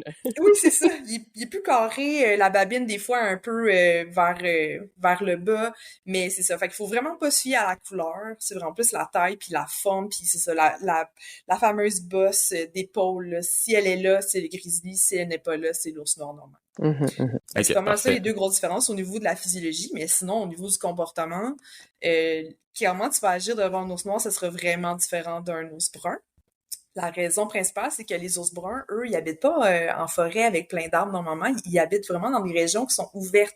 Donc, il y a des prairies, des choses comme ça. Ça fait en sorte que les ours noirs, normalement, pour se protéger, c'est qu'ils ont juste à grimper dans des arbres ou se cacher dans la forêt. Puis comme ça, le risque du prédateur ou le danger, ben ils peuvent s'en échapper facilement. Par contre, quand tu es dans un milieu ouvert, comme pour l'ours brun, ben c'est trop ouvert. Fait que ton moyen de défense, c'est pas de te sauver dans un arbre, hein, c'est d'être agressif et d'attaquer. Fait que c'est pour ça que les attaques d'ours, c'est normalement plus des grizzlies, le fameux ours brun, que ça va arriver, parce qu'ils ont tendance pour se défendre à être plus agressifs. Fait il y a pas d'animaux qui sont plus dangereux, qui sont plus méchants l'un que les autres, là. C'est pas qu'ils sont méchants, c'est juste que eux, c'est leur moyen de se défendre, c'est d'être plus agressif puis d'attaquer au lieu de s'enfuir. Donc c'est là qu'il y a plus d'attaques, puis ça fait en sorte que quand on voit un grizzly qui est rendu devant toi ou qui te charge, ben là, c'est plus le temps de parler de ta douce voix mielleuse pour le cruiser. Là, normalement, il faut vraiment que tu te fasses le plus fort possible, le plus grand possible. Tu cries, tu fais vraiment tout en ton pouvoir pour te défendre. Puis bien sûr, il y a plusieurs endroits là, qui conseillent fortement d'avoir un bear spray avec soi. Donc, je sais pas si vous voulez en parler un peu. Je pense que vous connaissez ça un peu aussi, hein? En fait, j'aimerais ajouter, tu dis de faire tout ce que tu peux pour te défendre, tout ça, c'est en fait jusqu'au moment qu'il est rendu sur toi. Quand il est rendu sur toi, là, sérieusement, essaye pas de te défendre. Non, là, tu te mets en petit bouboule, puis tu protèges. Il va gagner. Mais encore une fois, ça se rend pratiquement jamais là. Ouais, c'est rare. C'est extrêmement rare. Il faut vraiment que l'ours, j'imagine, se sente coincé ou qu'il ait besoin de se défendre. S'il a l'occasion de se sauver, j'imagine qu'il va préférer se sauver. Là. Ouais. Ben, pour l'ours brun, c'est un petit peu plus rare, là. Tu sais, c'est une femelle avec ses oursons, elle va plus essayer de se défendre que de se sauver, là. Fait que c'est souvent, en fait, quand on va se retrouver entre les deux. Ouais, exactement. Ouais. Ça, ou sinon des mâles ben agressifs, là, durant la saison de reproduction, là, tu sais, quand ils ont les hormones dans le tapis, ben, c'est sûr que c'est un petit peu plus prompt, là, à être plus agressif dans ce sens. Susceptible un petit peu. Oui, c'est ça, exactement. Donc, je juste finir là-dessus, là, comme je dis, quand il rentre sur vous, essayez-vous plus de vous défendre, faites le mort. C'est vraiment... Ben, en fait, tu protèges tes organes vitaux. Puis protéger le cou, les organes, fait que se mettre en boule avec les mains sur la nuque. Exact. Ouais. Mais c'est d'essayer de pas bouger. L'ours, faut qu'il essaye d'assimiler que, OK, ben, il y a plus de menace, il est mort. Donc, parce que sinon, lui, il va continuer. Si tu te défends, il va continuer jusqu'à temps qu'il clairement, il va gagner. Plus, là. Si vous enlevez la bataille, là. Oui, 100%. Même un bébé ourson, là, pour avoir déjà joué avec ça, les pattes sont tellement fortes, là, j'imagine pas un adulte, là, comment ça doit te ramasser, là, surtout avec la longueur des griffes, là, puis la mâchoire. Donc, tu prends ça au sérieux, puis tu fais juste, tu pries, puis tu protèges tes organes vitaux quand t'es rendu par terre. C'est bon. Donc, si on peut finir rapidement là-dessus, on n'embarquera pas trop dans l'ours polaire parce que c'est un autre bébite complètement à part, mais l'ours polaire, en gros, c'est « don't fuck with the polar bear ». C'est ça. S'il le voit, il il a faim. Ouais, ben, Lui, c'est ça, l'ours blanc, ben, déjà, à cause de nous, puis à cause des changements climatiques, ça fait en sorte qu'ils ont de la misère à trouver la nourriture. Fait que, malheureusement, ça fait partie des rares prédateurs que l'humain fait partie de sa diète. Puis c'est certains individus, là, c'est pas tous les ours blancs, là, que ça va être ça, mais c'est la seconde qui ont eu l'opportunité ou qui sont un petit peu plus faibles, qui sont plus capables de chasser comme du monde des phoques ou des choses comme ça, ben ils vont se tourner vers l'humain parce que c'est une proie plus facile, même si elle est moins goûteuse et alléchante. Donc oui, des attaques d'ours blancs sur des humains, malheureusement, ça existe. Puis là, ben, il faut normalement que tu aies un fusil pour te défendre, puis faut que tu aies une formation, puis c'est ça. Vraiment, c'est vraiment le plus dangereux, les trois. Ça, c'est un autre monde. Si vous allez à des endroits-là, à des endroits qui ont ça, j'imagine que vous avez les compétences nécessaires. Si vous les avez pas, allez-y avec un guide, parce que là, on parle vraiment d'un autre niveau de risque. Mais comme je dis, je veux pas embarquer trop là-dedans parce que je suis pas vraiment sûr que la plupart des gens qui nous écoutent n'auront jamais à dealer avec ça. Tu sais, on parle surtout des rocheuses, des choses comme ça. Ouais, des milieux très isolés aussi, là. Ouais, exact. Puis je voulais juste une glisse un dernier mot sur parce que je trouvais ça vraiment intéressant. On s'en était parlé un peu parce qu'on habite dans la même maison. Mais la statistique en fait sur les attaques des ours, juste pour je veux qu'on démystifie vraiment le danger de l'ours avec cette statistique-là. Ouais. Oui, ben j'en ai une couple que je pensais parler plus tard, mais sinon une que je trouve bien intéressante, c'est le fait que tu as beaucoup plus de risques de mourir foudroyé, dans le fond, donc par la foudre, que de te faire attaquer par un ours. Okay. C'est quand même assez fou, puis il faut penser qu'on a quand même 70 000 ours au Québec, là. Mais t'as plus de risques, c'est ça, de te faire tuer par la foudre. Puis si je me rappelle bien, il y a eu 65 attaques d'ours.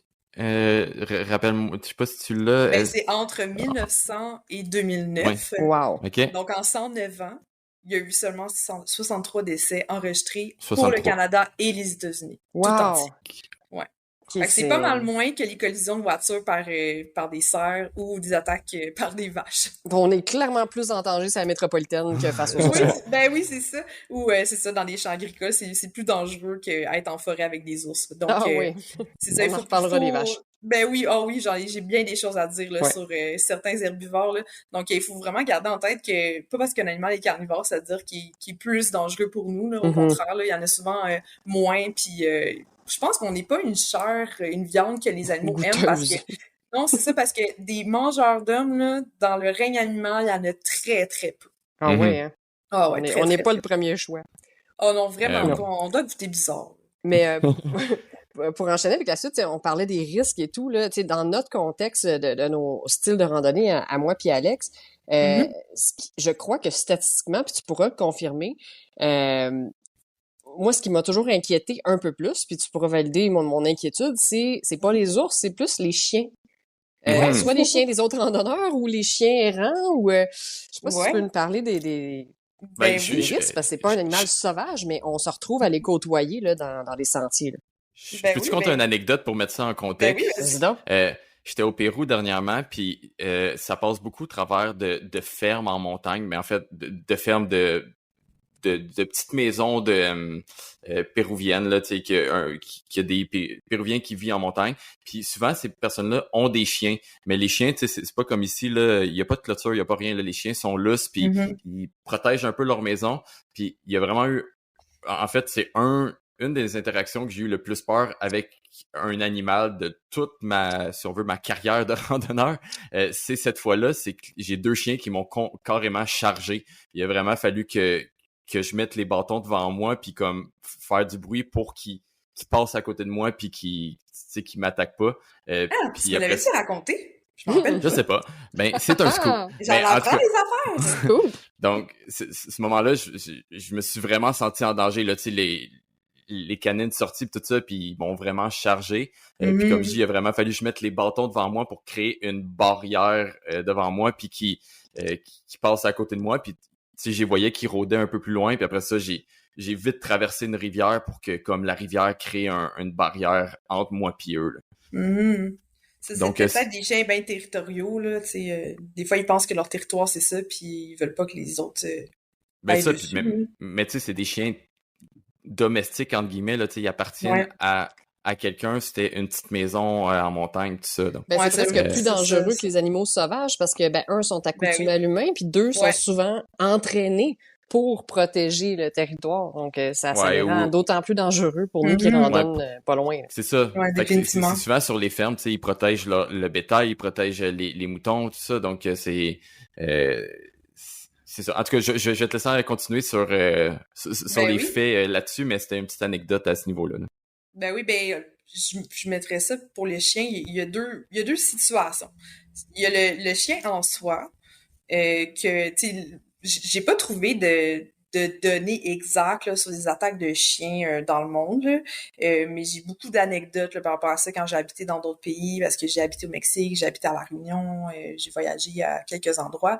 Puis c'est sûr qu'il y a des fois, il y a des meutes de chiens qui se créent puis qui peuvent ils peuvent courir après les gens puis mordre les tibias, ces choses-là. Donc c'est sûr que il y a quand même un certain instinct là, qui embarque des fois quand ils voient quelqu'un courir, même si tu fais juste ton jogging du matin, pour eux, ça stimule l'instinct de chasse.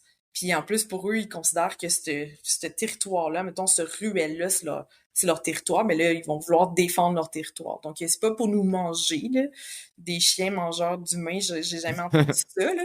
Donc, c'est vraiment plus pour défendre leur territoire, puis d'un coup que t'es parti, après ça, ils retournent dans leurs besoins, puis ils vont fouiller les poubelles, là. Donc, Okay. j'ai entendu quelques petites histoires d'attaques de chiens, c'est ça qui mordait les tibias ou qui voulait faire peur à des humains, puis mais sinon le chien en soi, c'est pas ça qui est dangereux. Qu'est-ce qui est dangereux puis qui est relié au chien, c'est en fait la rage. Donc la rage, en fait, le chien, c'est le plus grand porteur de la rage. On le remarque pas au Québec parce que ici, elle est quand même contrôlée. Il y a beaucoup de chiens qui sont vaccinés, puis il y a beaucoup Mm-hmm. la gestion aussi des chiens errants, ben, est gérée avec des refuges et tout, mais il y a beaucoup de pays que les chiens errants, ben, ils se promènent, c'est ça, ils n'ont pas de maison, ils vont juste se promener partout, ils seront Fait pas qu'ils dans les peuvent propager des maladies et tout. Non, Oui, ça, puis il n'y aura pas de contrôle Mais non. des c'est chiens. exactement. Donc, en fait, c'est la rage. C'est pas le chien en soi, c'est la rage que lui est, en fait, le quatrième animal le plus dangereux au monde, mais c'est le chien à cause de la rage. Oh, wow! Ouais, d'un point de vue mondial, c'est le quatrième, là. Wow! Okay. Puis OK. pourtant, la rage, c'est quand même quelque chose qui peut être complètement évité avec la vaccination, là. Ça protège à 100% là, de la rage.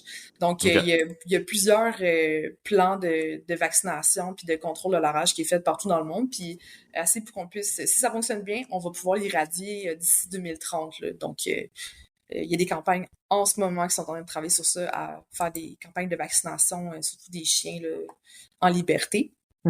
Fait que c'est ça. Fait que les chiens sont surtout dangereux à cause de la rage. À cause de la rage. Mais quand même, top 4, top 4. Ouais, quand même top 4. Parfait, ben c'est bon à savoir.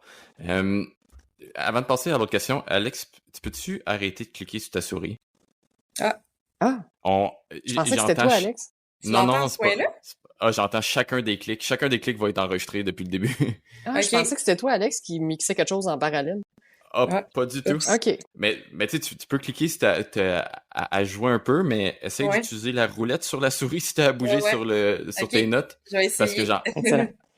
Mais je peux faire un lien avec les chiens, parce que j'ai une anecdote avec... OK, avec parfait. qui va mener au serpent sonnette après. Ouh, parfait. OK, parfait. OK. On peut repartir. C'est bon. Ben justement, j'ai une petite anecdote pour les chiens. Puis tu sais, c'est pas faux que ça peut être vraiment un risque sur les sentiers. Il y a un gars que j'ai croisé sur l'Arizona Trail. Son nom de sentier, c'est Chew Toy. Donc, jouait à chien. Oui, à 2 reprises sur l'Appalachian Trail, à 2 endroits différents, il s'est fait attaquer par des chiens.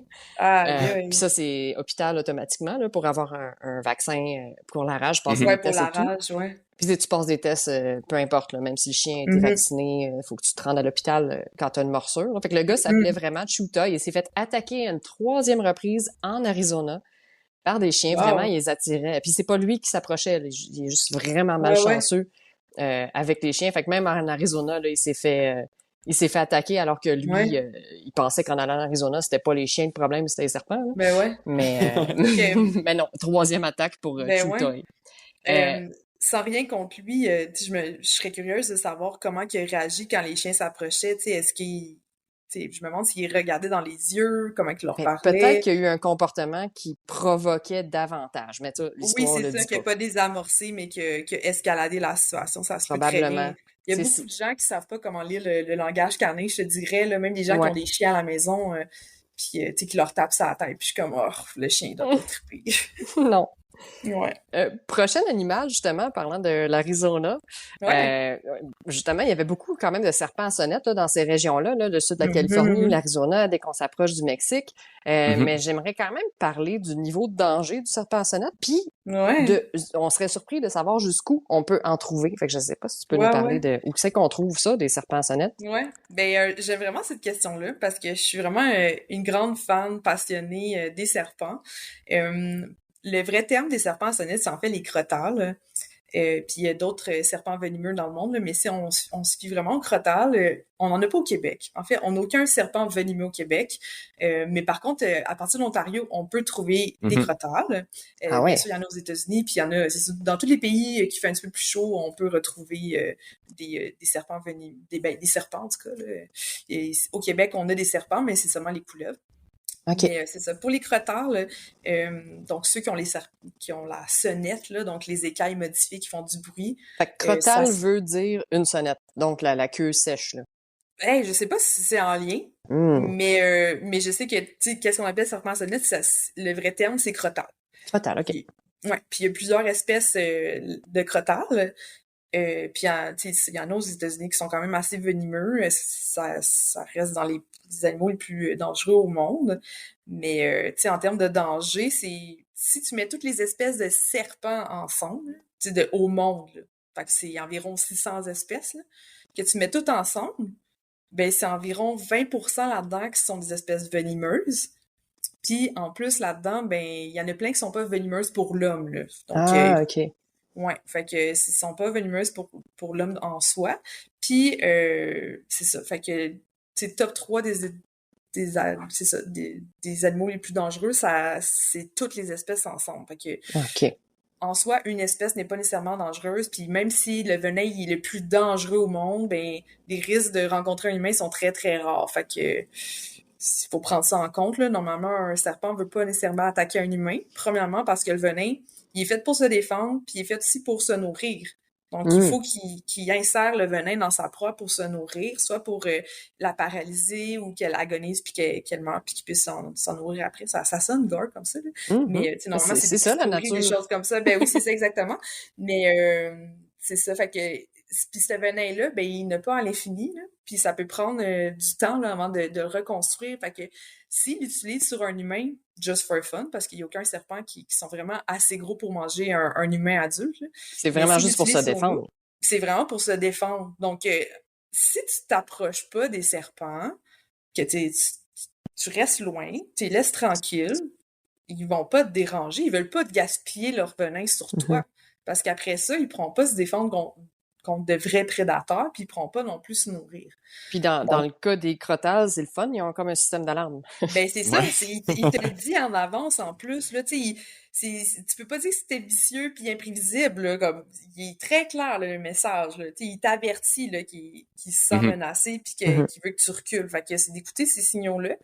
Bien sûr, il y a plein de moyens de se protéger puis éviter, c'est de vraiment, ben, premièrement, regarder où tu marches, rester dans les sentiers. Fait que c'est la base, là. Puis ça va en plus avec le principe du sans trace, là, de rester dans les sentiers. Puis sinon, c'est ça, de rester le plus loin possible des serpents. Tu peux porter aussi des pantalons longs.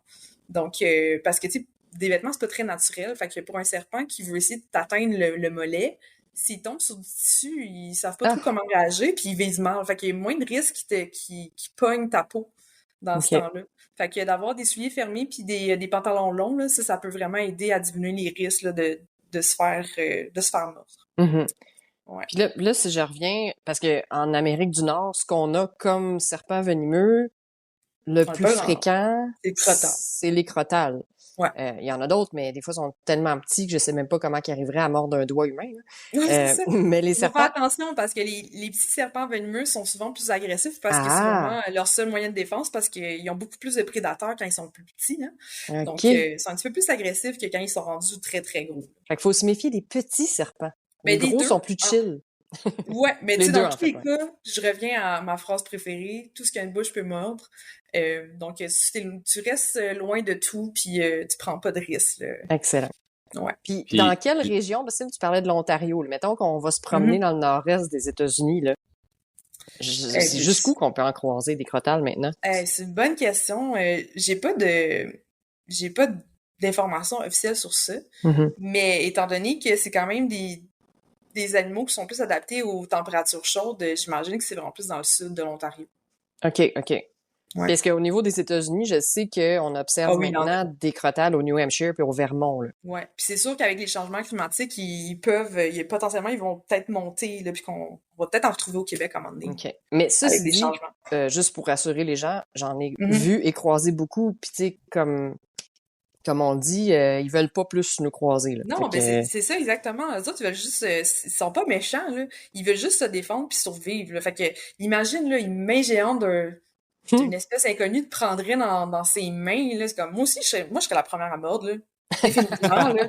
Je serais vraiment pas un bon animal de compagnie, là. J'aurais super peur. Fait que, tu sais, j'ai comprends, là, d'avoir peur puis de se sentir menacé. Mhm. Fait que, tu sais, c'est vraiment de les laisser tranquilles, de regarder vraiment où tu marches puis surtout si tu marches la nuit, d'avoir vraiment une bonne lampe frontale puis tu sais, d'avoir un bâton peut-être avec toi pour pouvoir le pousser si tu peux vraiment pas, toi, te déplacer. Mhm. Mais c'est ça, de tout le temps, Ou les le laisser contourner. tranquilles. C'est ça, parce que, puis c'est ça, puis tu sais, la plupart des attaques de serpents, là, tu sais, tu sais, je dis que c'était le troisième animal qui est le plus dangereux au monde. Mais ça, c'est Ben, tous les serpents, pas juste les avec toutes les crotales. serpents, oui, c'est ça, comme toutes les espèces comprises, là, les 600 espèces Ouais. ensemble, là, ce qui fait en sorte que c'est ça que le nombre d'attaques est quand même élevé, mais en fait, c'est surtout c'est souvent dans les champs agricoles parce qu'on Sur a les détruit animaux. l'habitat. Ben oui, c'est que on a détruit l'habitat pour faire des champs agricoles, pour faire pousser de la nourriture humaine.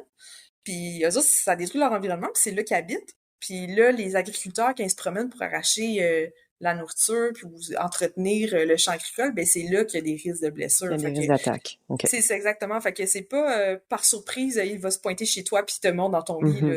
C'est souvent qu'il va être pris par surprise parce que Ouais. l'agriculteur va se baisser ou piler au mauvais endroit, puis OK. qu'il va se faire attaquer là, par l'animal. Puis parlons de la dangerosité de la morsure en tant que telle. Tu sais, on peut se faire mordre par des couleuvres au Québec, là, puis il y a comme Ben pas oui. vraiment de conséquences, là. Tout Tous. ce que, comme je Ben, dis, ça tout fait ce qui a mal une un peu, bouche, là, un peu mordre, comme se mais taquer le doigt, là, ben oui. mais dans le cas des crotales ou des serpents qui seraient venimeux, ben, mettons qu'on parle des crotales parce que c'est ça qu'on a plus à le plus proximité, proche. là, le Ouais. plus proche, dans le nord-est des États-Unis puis dans tout le sud, là. C'est quoi la dangerosité d'une morsure de crotale s'il jette un petit peu de venin, mettons, là? On meurt tout de suite? Ben, on meurt pas d'un coup, là.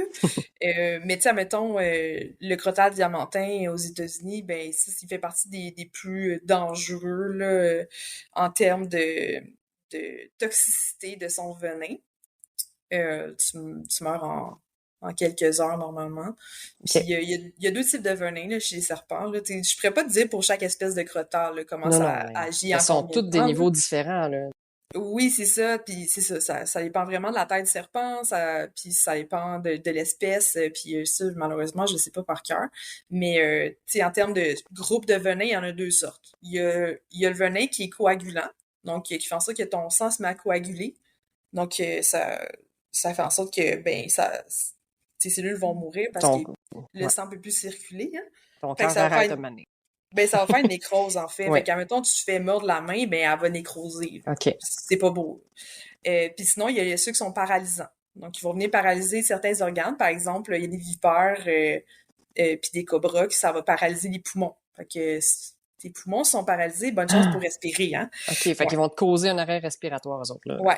OK. Ouais, dépendamment des espèces. Fait que c'est vraiment les deux grands groupes là, de types de Mhm. venin, mais encore une fois, ça dépend de la concentration de la toxine Hmm. pour chaque venin, parce que il y a des espèces qui sont très, très venimeuses, mais ils attaquent jamais les humains. Fait que, tu sais, encore là, Fait que la à quel point ils sont probabilité, elle est... ben, c'est ça, tu C'est sais, ça. à quel point ils sont dangereuses dans ce temps-là. OK. Puis il y en a d'autres que tu vois, ils vont te relâcher beaucoup, beaucoup de venin, puis ils ont tendance à être très agressifs, fait que ceux-là, il y a un petit peu plus de risque. Fait que c'est vraiment très... ça dépend comment sur quel facteur tu détermines qu'est-ce qui est dangereux? Est-ce que c'est le risque de se faire mordre? Est-ce que c'est la toxicité du venin? Fait que ça, là, c'est dur de jouer là-dedans là, quand on cherche l'information parce que ça va de tout bord, de tout côté. Là, mais tu sais, déjà, juste de s'informer, dans la région où on souhaite aller randonner, juste s'informer de la variété, qu'est-ce qu'il y a là où on va. Comme quand je suis partie sur la PCT, être capable de dire, bon, en Arizona, c'est lesquels des serpents à sonnette qui sont là, puis c'est quoi les conséquences d'eux. Ouais, puis c'est quoi leur type d'habitat? Exact. Parce que, tu sais, il y en a qui sont peut-être un petit peu plus arboricoles, fait qu'il faut que tu fasses attention dans ce temps-là, quand tu te promènes dans Broussailles, où tu mets, tu mets tes mains puis ton visage. Mais, tu sais, il y en a beaucoup, c'est par terre qui vont être, là. Donc, ça dépend vraiment où tu vas être, puis c'est ça. De toujours garder un œil. Aussi, un bon truc, là, puis ça fonctionne pas seulement pour les serpents, là, mais aussi pour tout ce qui est insectes, arthropodes venimeux aussi, là, c'est de toujours regarder l'intérieur de tes souliers, de brasser soulever tes draps, regarder en dessous de ton oreiller avant de te coucher. Donc, il y a vraiment tous les replis puis les endroits sombres dans lesquels tu t'en vas te faufiler, de regarder avant de l'utiliser, là, parce que tu peux avoir des surprises. Même je laissais pas en Arizona, honnêtement, je laissais pas mes souliers en dehors de la tente.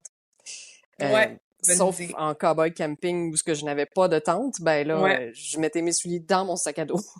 Ouais, juste il faut faire attention. Ouais. Exactement, c'est une très bonne idée, ça. Ouais. Pas tant pour les serpents, juste les petits recoinçons qui puent, là, les scorpions, je sais pas, peut-être qu'ils aiment ça. Mais sinon, pour donner juste un chiffre là, sur les attaques mortelles par an là, dans le monde entier pour toute espèce confondue, donc sur les 600 espèces de serpents, c'est 100 000 attaques mortelles par an environ. Ah, quand même. Qui sont répertoriés. C'est quand même une copote. Puis en Amérique du Nord, on n'a pas... non, je l'ai pas. Ça doit être pas mal à zéro, je dirais, parce que les conséquences d'une morsure de serpent à sonnette, si on peut se rendre à l'hôpital en moins de 12 heures, généralement, c'est pas plus grave que la perte. J'avais pas plus grave que la perte d'un membre, c'est quand même la perte d'un membre. C'est ça, c'est qu'il faut que tu aies le temps de te rendre à l'hôpital. Fait que, me semble, pour les États-Unis, c'est en moyenne comme 51 morts en genre 51 ans. Là. C'est vraiment un chiffre ridicule. Je pense qu'il y a une place, il y a une question. Là. Ouais. Encore une fois... 57 morts en 51 ans pour les États-Unis. C'est ça, c'est moins que la métropolitaine. Ben, c'est ça, exactement. Ouais. C'est moins de morts que les cerfs. Oui. OK. J'ai juste une question. Par endroit sombre qu'on se faufile, qu'il faut regarder, quand je me faufile dans ma blonde, faut-tu que je vérifie aussi? OK, c'est bon. Je vais pas répondre à ça. Ça se peut que j'aie des collègues ou des employés qui écoutent le podcast. Je vais pas répondre. Mais sinon, question vocabulaire pour changer le mood. Une petite question de vocabulaire. Est-ce qu'on dit venimeux ou vénéneux? Puis c'est quoi la différence entre les deux? Je l'aime tellement, celle-là. Pour finir avec les serpents, là. Ben oui, puis j'aime vraiment ça l'expliquer parce que dans le fond, venimeux, ça dit que c'est l'animal qui te mord. Donc, il y a du venin, il y a des glandes à venin dans sa bouche. Fait que c'est vraiment une morsure avec des crocs spéciales par lesquelles il va transférer le venin. Il faut que ça soit en contact avec ton sang. Donc, c'est comme ça qui est dangereux. Donc, tu peux manger du serpent venimeux. Tu peux manger un crottal, ça a l'air que ça goûte le poulet. Moi, j'ai jamais goûté, mais je connais des gens qui en ont déjà mangé. Fait que tu peux bien mal pris, ouais, c'est ça, bien mal pris. Tu peux manger un crottal, là. Tu peux manger des muscles et tout, il n'y aura pas de problème. Par contre, vénéneux, donc ça veut dire que c'est un animal qui a du poison sur la surface de son corps. Donc, lui, c'est qu'il est dangereux si toi, tu tentes de le manger. Donc, par exemple, des dendrobates, donc tu sais, les petits amphibiens là, avec des couleurs funky. Là. Ouais, les petites grenouilles tropicales. Ouais, c'est ça, il y avait des annonces de téléphone là, qu'ils utilisaient dans leur pub. Oui. Donc, tu sais, des petites couleurs funky, normalement, c'est pour avertir qu'ils sont toxiques. Donc, ça veut dire qu'ils sont vénéneux. Mange-moi pas, je suis vénéneux. Tu vois, j'ai même pas besoin de me cacher dans mon environnement. Puis fait que je le montre, je t'avertis avec un avertissement visuel, là, avec des couleurs. OK. Ah ouais, fait que venimeux, c'est qu'il va t'administrer du poison. Et vénéneux, il est poison. Oui, c'est ça. Si tu le liches, là, tu peux buzzer ben raide ou que tu meurs, ouais. Ouais, licher une grenouille, je sais pas, là, mais... Ben, il y a des crapauds il y a des communautés qui vont les licher parce qu'ils te font faire tout un voyage psychédélique, moche, là. Oui, un bon buzz, le fun, là. Mais, je conseille pas de l'essayer. Non, on conseille pas à la maison de licher des crapauds. Non, liche rien. Faites pas ça, les gens. Ouais, lichez jamais les animaux, là. Mais surtout pas les amphibiens.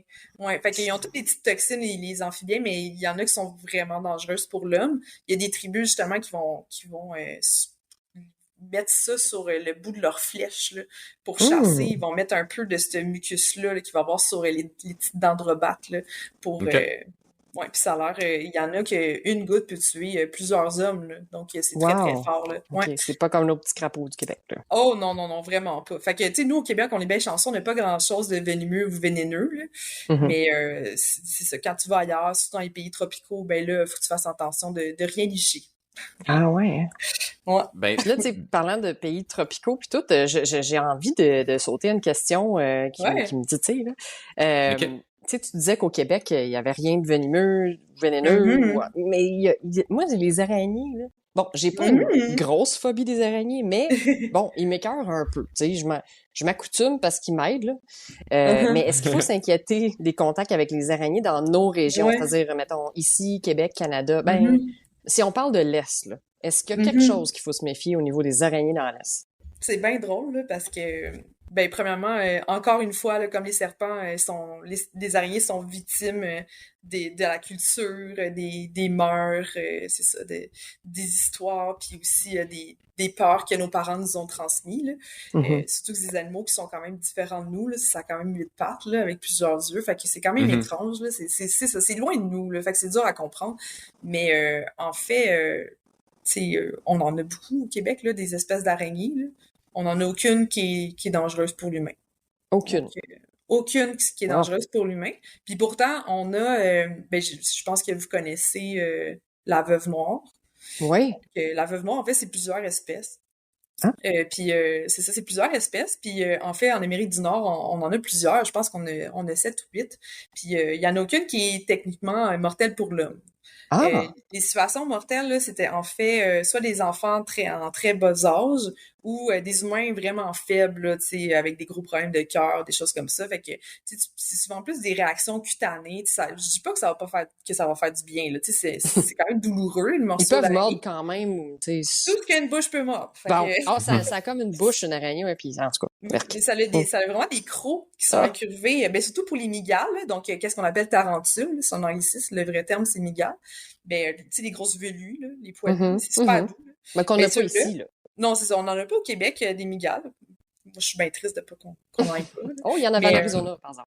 Ah, ben, c'est clair, là. Fait que les morceaux sont très douloureuses, mais il y en a aucune que le venin est techniquement mortel là, pour les humains. Tu sais, les cas recensés de mort, c'est très anecdotique, puis c'est souvent des très jeunes enfants, des personnes très faibles, là, comme je dis. Mais ça, c'est pour des espèces qu'on a ici, parce que ailleurs dans le monde, il va y avoir des espèces qui vont être dangereuses pour l'homme. Ouais, mais encore pour l'humain, en fait. Moi, je trouve que la peur est vraiment exagérée parce que il existe quand même 40 000 espèces connues sur la planète d'araignées.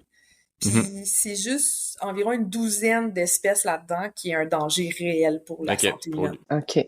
Ouais. Fait que donc, environ une douzaine sur 40 000. Au Québec. Ouais, exactement. Ouais. Donc, je pense pas que que ça vaut la peine d'avoir peur. C'est juste de pas avoir de précautions. Il faut quand même regarder ses draps, l'intérieur de ses souliers avant de les mettre, des choses comme ça. Là. À l'intérieur de sa blonde. Je suis pas mal sûre qu'il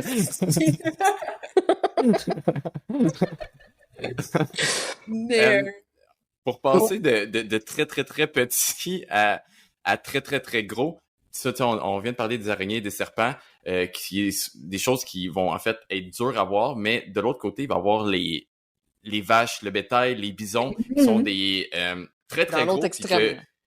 Puis que je dirais qu'on aurait quasiment plus à craindre leur présence parfois. Donc, ça serait quoi leur langage corporel, tu sais? Ça serait quoi qu'il faudrait un peu regarder à ce niveau-là? C'est ce que j'ai de la misère, c'est pour ça que j'ai eu des mauvaises expériences avec les vaches et le bétail. Je ne comprends pas leur langage corporel. Fait que je sais pas si tu peux en dire plus sur la psychologie ou l'attitude du bétail et des gros animaux. C'est sûr que sans visuel vidéo, c'est un petit peu plus difficile à expliquer, là, mais c'est définitivement, moi, je fais moins confiance à un bison qu'à un ours. Définitivement, là. Il y a vraiment, comme je disais tout à l'heure, il y a vraiment le mythe qu'on pense que les herbivores sont gentils puis les carnivores sont dangereux, mais c'est vraiment pas le cas, là. Les herbivores sont souvent des animaux très territoriaux. Une vache va tuer environ 22 personnes par an, là.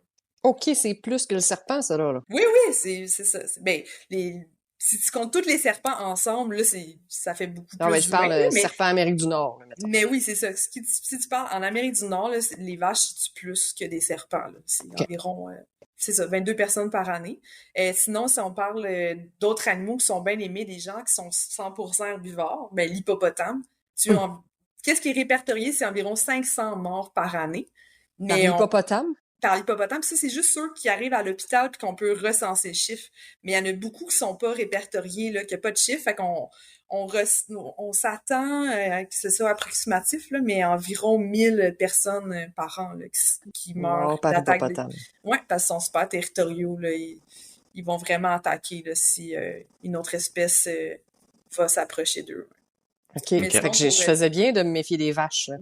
Oui, ben c'est ça. Si on revient aux vaches, là, ben c'est le fait que c'est très, très lourd, une vache. Là, c'est très, très lourd. Mm-hmm. Puis sinon, ben, en théorie, ça a des cornes. C'est juste qu'on les scie là, quand c'est des vaches dans des fermes. Là. Donc, puis le sabot aussi, c'est un bon coup de sabot, ça peut vraiment te faire une bonne hémorragie interne. Là, ça peut te scraper une cage thoracique assez vite. Un bon traumatisme. Là, ouais. Fait que c'est souvent ça, les causes de mortalité, puis c'est souvent les gens, justement, qui travaillent directement avec eux. Okay. Parfois, c'est des gens qui marchent au bord d'un terrain plein de vaches ou en vélo, qui se sont fait surprendre, puis la vache a eu peur, puis là, elle s'est défendue. Là. Fait que là-dedans, c'est pas nécessairement des taureaux qui sont super coquilles sur les hormones. Ça peut juste que la vache a eu peur. Mm-hmm. Ou sinon qu'elle a glissé, puis là, ça a glissé sur la personne, puis juste le poids de l'animal. Écrasement.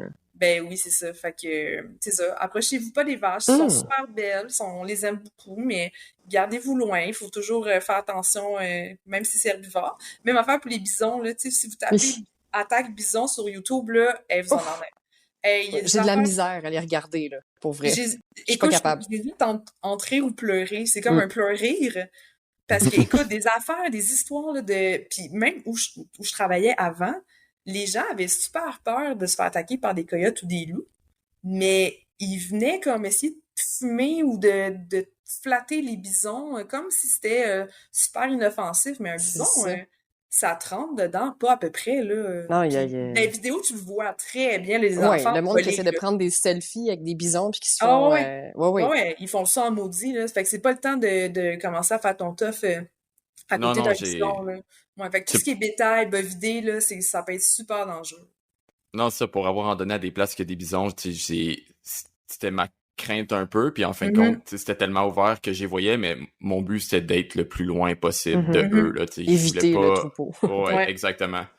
Pour passer de herbivore à herbivore, qu'en est-il des chevreuils? Ouais. Avec les chevreuils, quel comportement qu'il faudrait adopter avec eux? Ben, parce que ça, on en a ici, là. Beaucoup. Ben, encore, on n'a pas de chevreuil au Québec. Les chevreuils, c'est en fait un cervidé qui habite en Europe. Nous, qu'est-ce qu'on a ici? Si on parle de la maison du Québec, c'est des cerfs de Virginie. Donc, c'est pas mal lui le plus commun, là. C'est lui qu'on voit le plus souvent. Sinon, il y a le caribou, que lui, il est un petit peu plus dans le nord, puis les populations vont pas super bien, là, on le sait déjà. On en entend souvent parler. Puis sinon, il y a l'orignal. L'orignal qui est le plus grand cervidé au monde. On n'a pas de wapiti dans l'Est. On n'a pas au Québec, non. Okay. On a des wapitis dans l'ouest du Canada, mais pas au Québec. Le wapiti est plus grand que le cerf de Virginie, là, pour ceux qui savent pas trop c'est quoi. Là. Donc, c'est entre la taille de l'orignal puis de l'orignal puis du cerf de Virginie, le wapiti. Fait que si on parle, admettons, juste de qu'est-ce qu'on considère comme le chevreuil, qui est le cerf de Virginie au Québec, là, ben celui-là, encore une fois, on les touche pas. Fait que si c'est un bébé, la maman quand elle laisse à un endroit, il va souvent rester caché à cet endroit-là, pas bouger pendant qu'elle va explorer, qu'elle va chercher la nourriture, des choses comme ça. Donc, il faut vraiment pas le toucher, il est pas abandonné. Ça, c'est des appels qu'on a vraiment à chaque année, là, puis à bien des endroits où j'ai travaillé, c'est un enjeu, là, parce que les gens, ils ont le syndrome du sauveur, puis là, ils veulent sauver le bébé cerf, le fan, puis ils l'apportent, puis là, finalement... l'animal, il aurait pu vivre en nature, puis même qu'il aurait plus de chances de vivre en nature si on l'aurait pas touché que si on l'aurait apporté en captivité. Fait que si on voit un bébé animal, on ne touche pas, on reste loin. Surtout que si on touche un animal, il y a des animaux qui sont super sensibles à l'odorat. Hein, fait que si la mère revient puis elle sent que son bébé n'a plus la même odeur, elle peut même l'abandonner puis arrêter de s'en occuper. Ça arrive beaucoup pour les oiseaux, ça. Aussi, pas pour l'odeur, pour les oiseaux, là, mais juste le fait d'enlever un bébé, un oisillon de son nid. Si tu essaies de le remettre, ben elle, c'est peut-être elle-même là, qui écarte du nid. Là, donc, puis pour des bonnes raisons, peut-être pour des choses que nous, qu'elle aperçoit, mais que nous, on perçoit pas là, au niveau des maladies puis la génétique. Donc, ça fait partie vraiment de la nature pour la sélection naturelle. Sinon, qu'est-ce qu'il faut vraiment craindre, là, je dirais, pour les cerfs de Virginie, c'est les mâles en automne. Donc, le reste du temps, c'est pas super, là, mais en automne, ben, c'est là que les bois vont pousser. Donc, les bois, ils tombent à chaque année, puis ils repoussent pour qu'ils soient à leur plus haut, leur plus fort, vraiment en automne, pour la compétition entre les mâles, pour avoir droit à se reproduire avec les femelles. Donc, c'est là qu'ils ont vraiment les hormones dans le tapis, puis cette phase-là, on l'appelle la phase du rut. C'est la saison du rut, puis c'est là qu'ils sont plus agressifs. Fait que quand on se promène en automne puis qu'on voit des cerfs puis avec des bois, ça veut dire que c'est souvent un mâle, là, sauf pour les caribous que la femelle en a, mais sinon c'est seulement le mâle. Ben il faut pas s'en approcher puis il faut surtout pas se pencher parce que eux dans le fond avant d'attaquer, avant de charger là, avec leur bois, ben normalement ils testent le compétiteur là. Puis en se penchant la tête par en avant, pour eux, c'est comme si tu l'invitais pour dire « Hey, je suis prêt, tu peux me foncer dedans. » Ah, wow! Okay. C'est un appel à l'attaque. Là. Oui, c'est ça. C'est comme si... Parce qu'il y a quand même une relation de respect là, entre les cervidés. Là. Ils vont pas attaquer si l'autre il est pas à l'affût de l'attaque normalement. Là. Oui, c'est sûr qu'il y a des exceptions, là, comme les humains. Là. Mais normalement, ils vont quand même attendre que l'autre soit prêt puis qu'ils attendent qu'il baisse ses bois aussi pour dire qu'il est prêt à charger. Wow. Fait que faut vraiment pas se pencher devant ceux-là, puis se garder vraiment le plus loin possible. Puis encore une fois, vraiment pas nourrir les animaux parce que les situations de cerfs qui approchent les humains au point de les attaquer puis de pas avoir peur, c'est souvent parce qu'ils ont été nourris aussi dans les autres saisons là, par des humains. Là. Donc vraiment, on les nourrit pas, on s'en approche pas, on essaie de rester loin puis rester à l'affût. Puis dans tous les cas, pour n'importe quel animal qu'il soit, faut jamais tourner le dos à l'animal. Parce que tu sais jamais comment il va réagir si tu lui tournes le dos. Fait qu'il faut que tu sois prêt si tu vois foncer vers toi, charger, que tu puisses te défendre, par exemple, avec tes bâtons de marche. Comme je pense que t'en as fait l'expérience, Catherine. Oui, ben ça a été ma seule et unique attaque d'animal sur l'Appalachian Trail, là, à bord le moustique. Mais c'est quand même une bonne attaque. Là. Mais c'était une bonne attaque. Puis c'était en effet, là, c'était au Tennessee pendant la période de rut et c'était un jeune 2 pointes, là, fait qu'il devait avoir... je sais pas, 2 ans, c'est une pointe par année.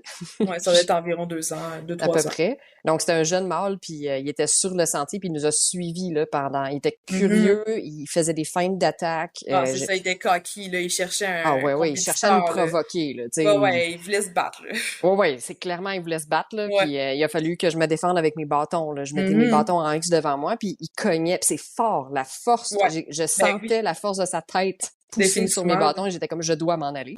Donc un monsieur qui nous a aidés, il a fait diversion puis moi puis mon ami on est partis en avant mais je sais pas comment ça a fini entre le monsieur puis le chevreuil là mais c'est trouvé un compétiteur.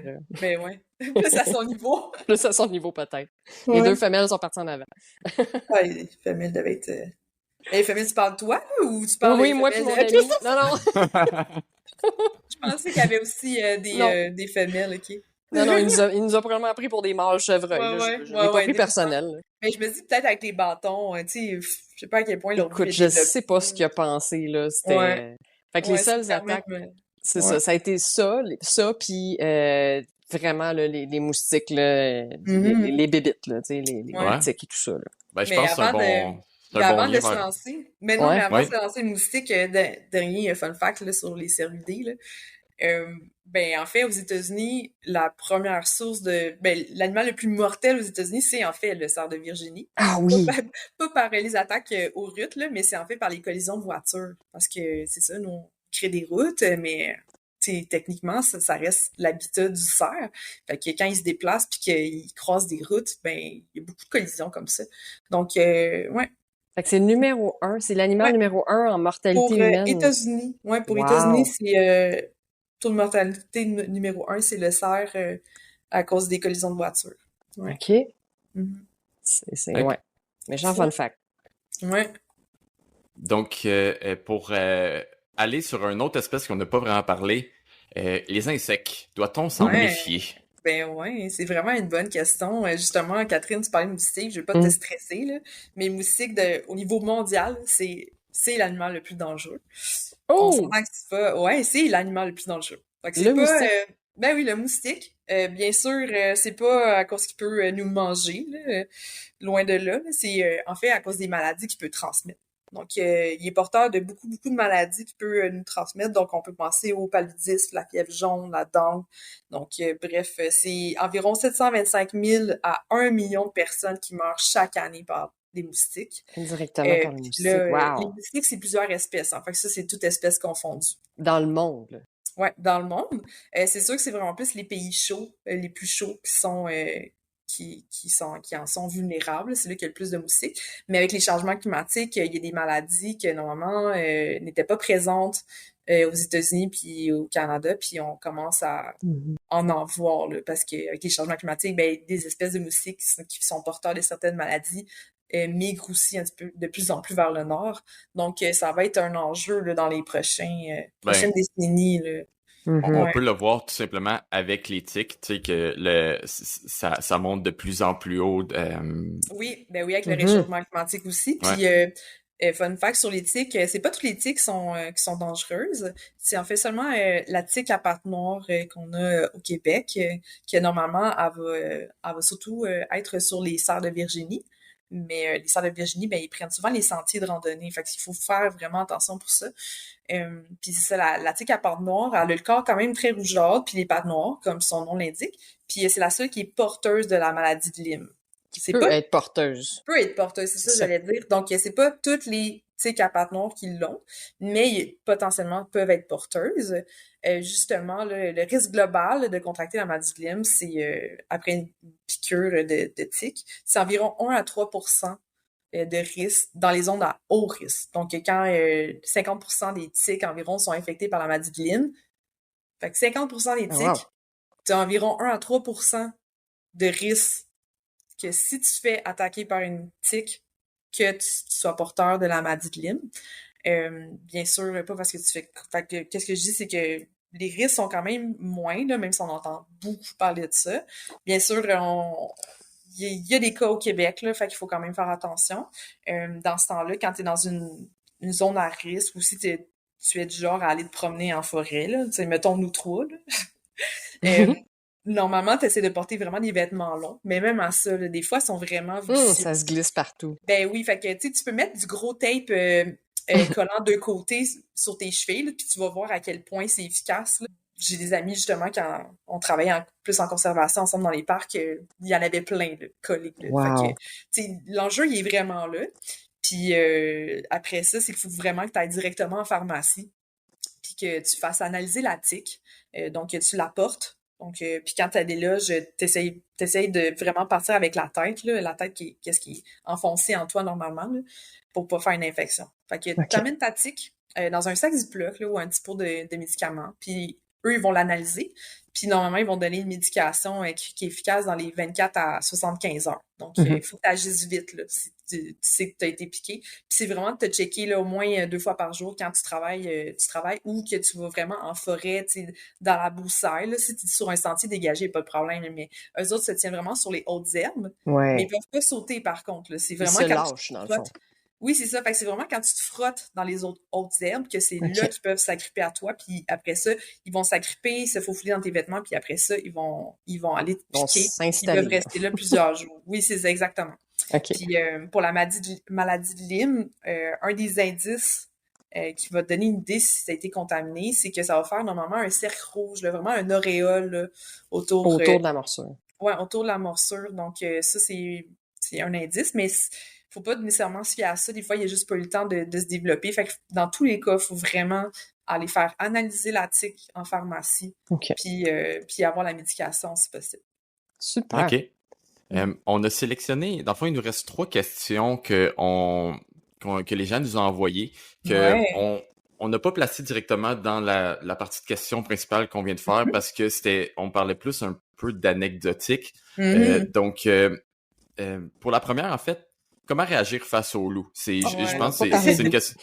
Ouais, c'est la seule espèce qui nous manque qu'on n'a pas vraiment parlé. Uh-huh. Puis je Parce pense que qu'il c'est y en une a pas crainte beaucoup. que les gens ont beaucoup. Donc, on a-tu vraiment à craindre les loups? Ouais, mais c'est drôle parce que, tu sais, au Québec, on en a pas beaucoup, mais on dirait que c'est tellement pas plus... C'est très...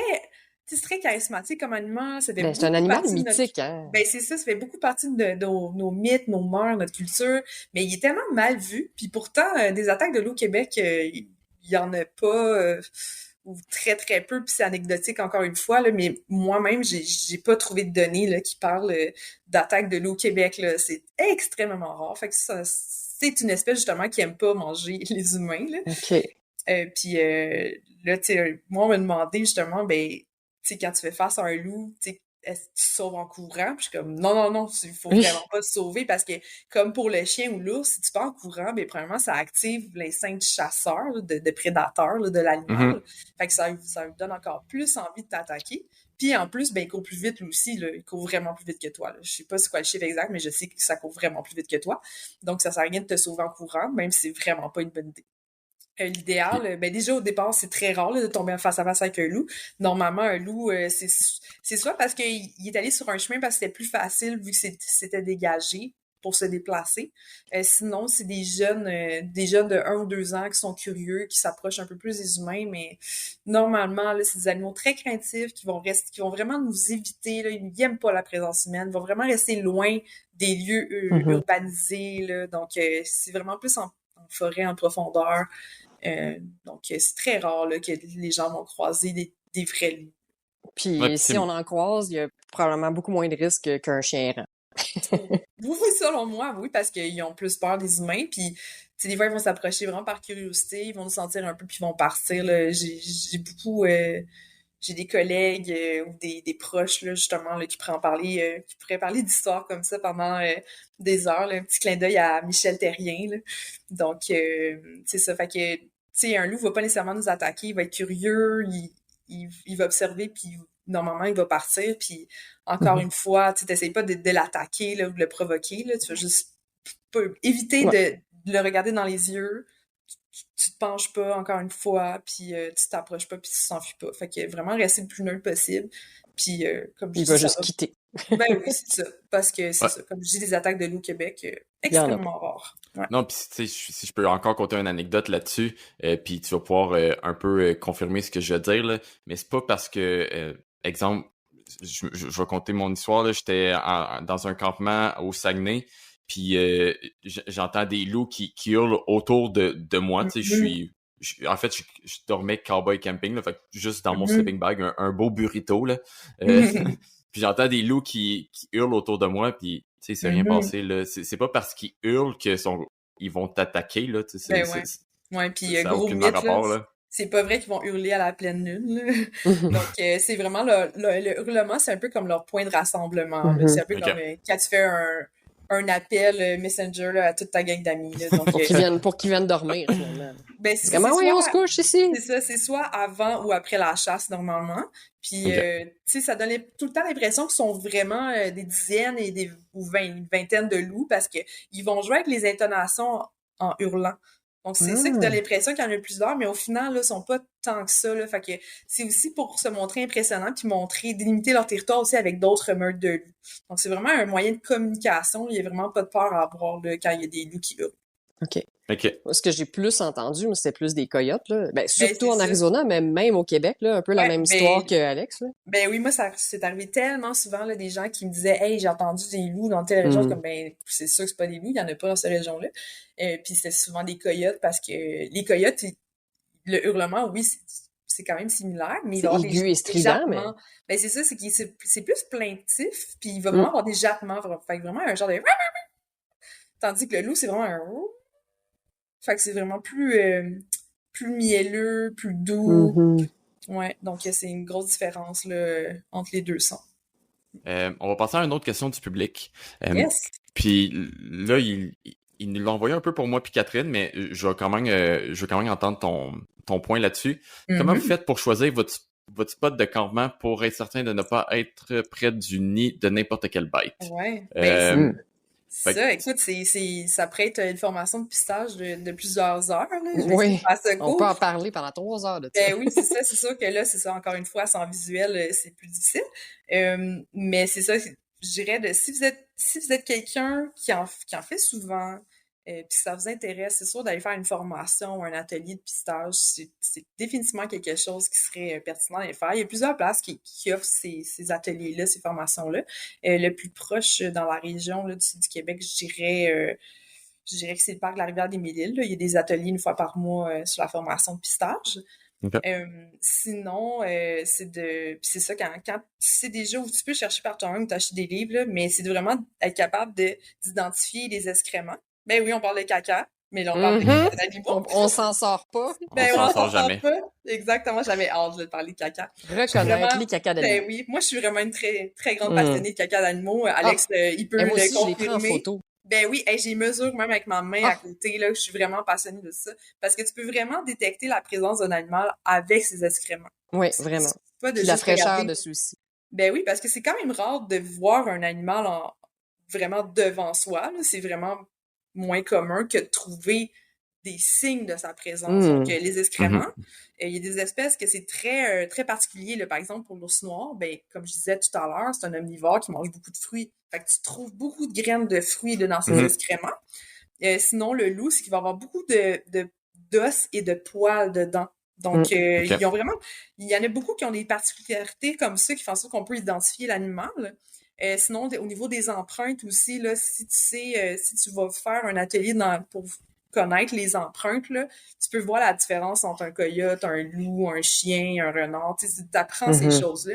Fait que je pense que c'est ça, quand tu trouves un spot de campement, c'est vraiment d'aller faire un peu de l'observation là, autour. Tu sais, partir en éclaireur là, autour de ton campement, c'est de vérifier si tu trouves des excréments, si tu reconnais certaines autres signes de présence comme des empreintes, des coups de griffe sur les arbres, si tu vois des tanières. Donc, ça peut être des signes là, de présence d'animaux. Sinon, si tu es renseigné aussi, ben est-ce que c'est vraiment un territoire qui a des risques par rapport à certaines espèces? Fait que si tu es renseigné avant, puis regarder ça sur le tas, mais sinon, à part ça, sur le tas, pas faire de jeu sur le tas. Fait qu'après ça, c'est vraiment de prendre les comportements qu'on a déjà parlé par rapport à la nourriture et tout. Mais tu sais, j'aime bien la question, puis je peux rajouter mon petit grain de sel, là. Comment faire choisir votre spot? Moi, personnellement, ce que je regarde en premier, c'est est-ce qu'il y a un nid de fourmis? Parce que ça peut te ruiner une nuit de sommeil. Ouais, ou même faut pas juste penser aux gros animaux, là. Oui. Ouais. Fait quand on s'installe. Les abeilles qui sont dans le sable aussi, là. Donc, ouais, ou les guêpes fouisseuses. Les guêpes fouisseuses. Donc, pas, oui, c'est ça.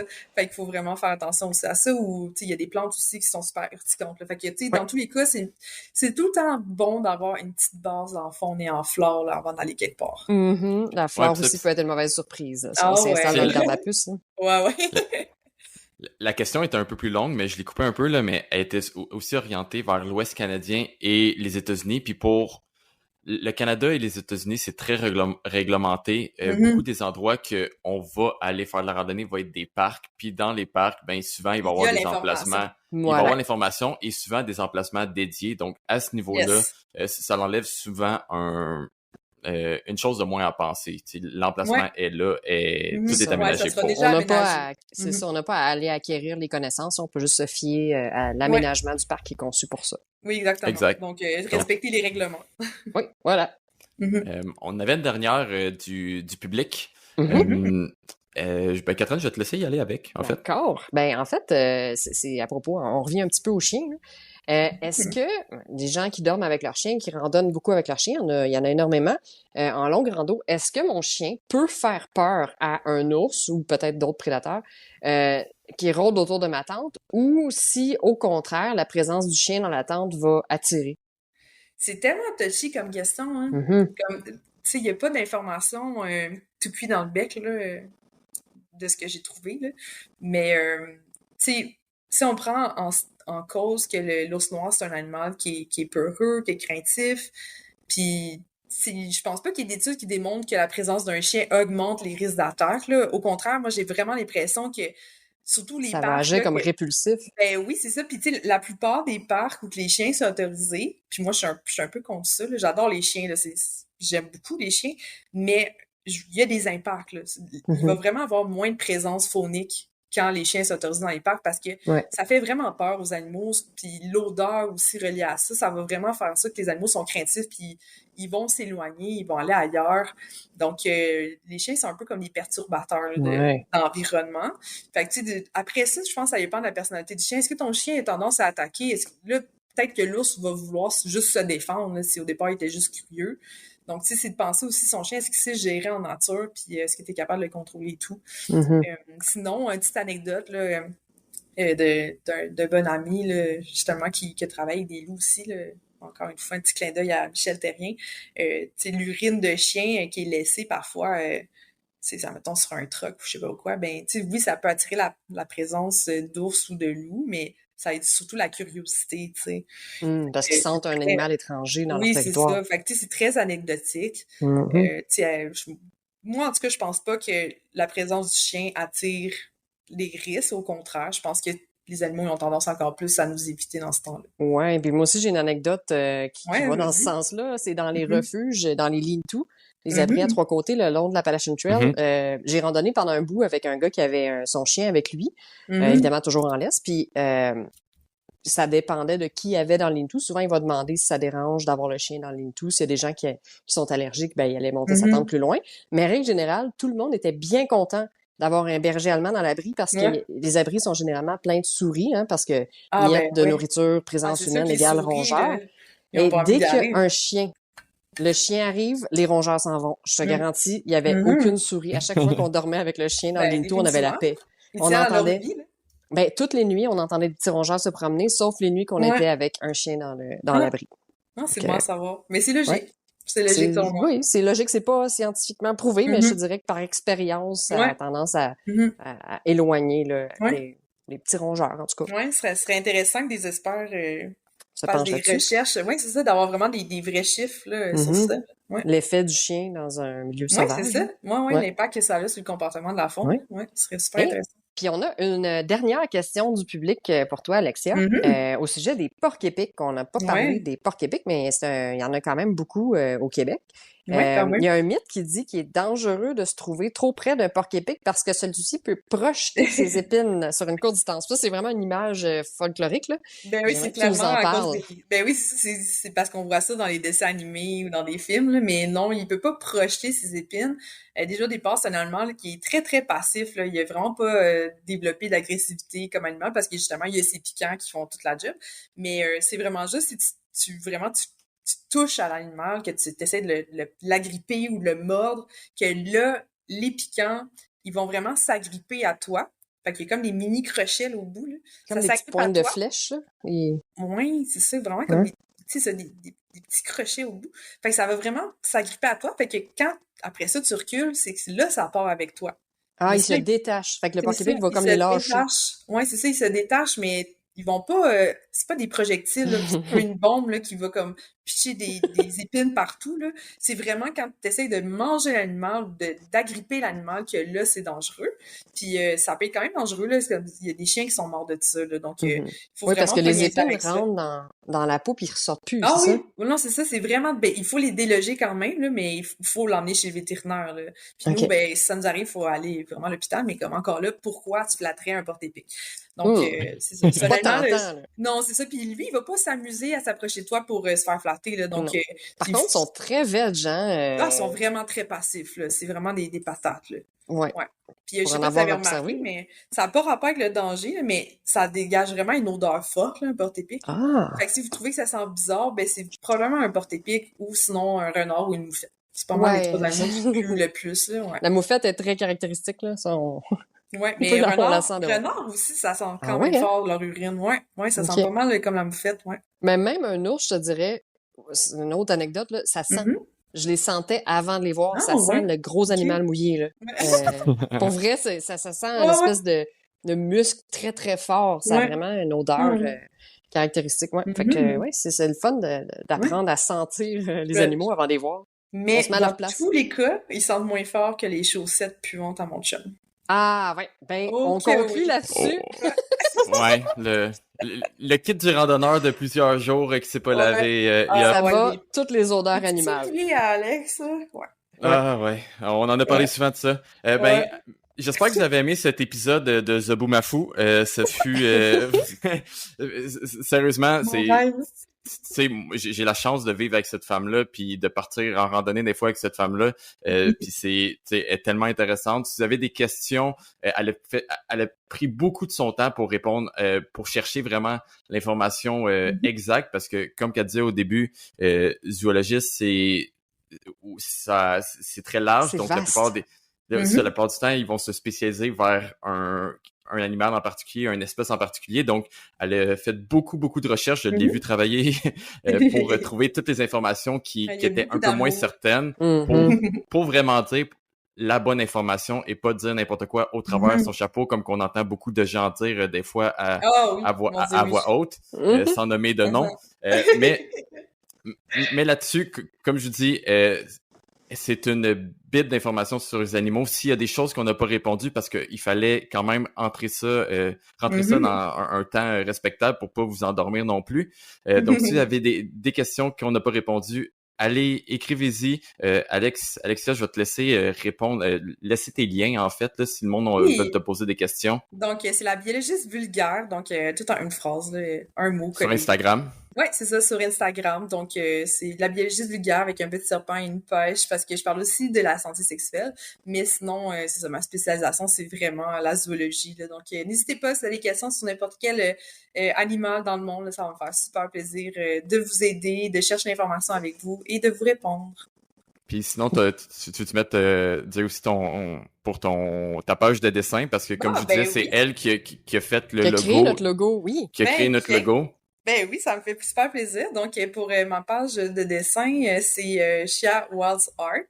Donc, c'est un petit peu plus compliqué à aller chercher, là, mais sinon, le lien va être dans la description de la biologiste vulgaire, là. Donc, vous pouvez aller voir aussi ça. Donc, Chia Wilds Art. Donc, c'est beaucoup de l'art numérique que je fais, mais sinon, je fais de la peinture et de l'aquarelle et tout. Donc, outre la science, l'art est vraiment prend vraiment une grande place aussi dans ma vie.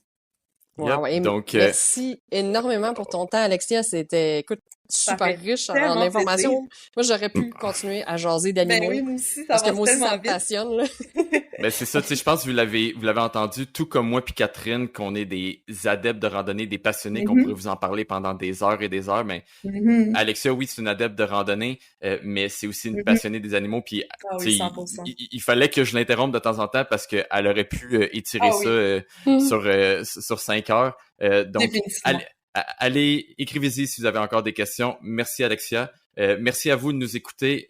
C'est toujours apprécié. Laissez-nous des reviews sur Spotify, Apple, peu importe la plateforme que vous nous écoutez. Si vous avez d'autres questions, que ce soit encore ou peut-être plus sur le côté camping avec les animaux, vous pouvez les poser à moi puis Catherine. Puis si vous avez d'autres questions en fait sur n'importe quoi qui englobe le plein air, écrivez-nous. Ça nous fait toujours plaisir de vous répondre. Encore une fois, merci. Puis à la prochaine épisode. Beaucoup. À la prochaine. Salut. Bye. Salut. Merci.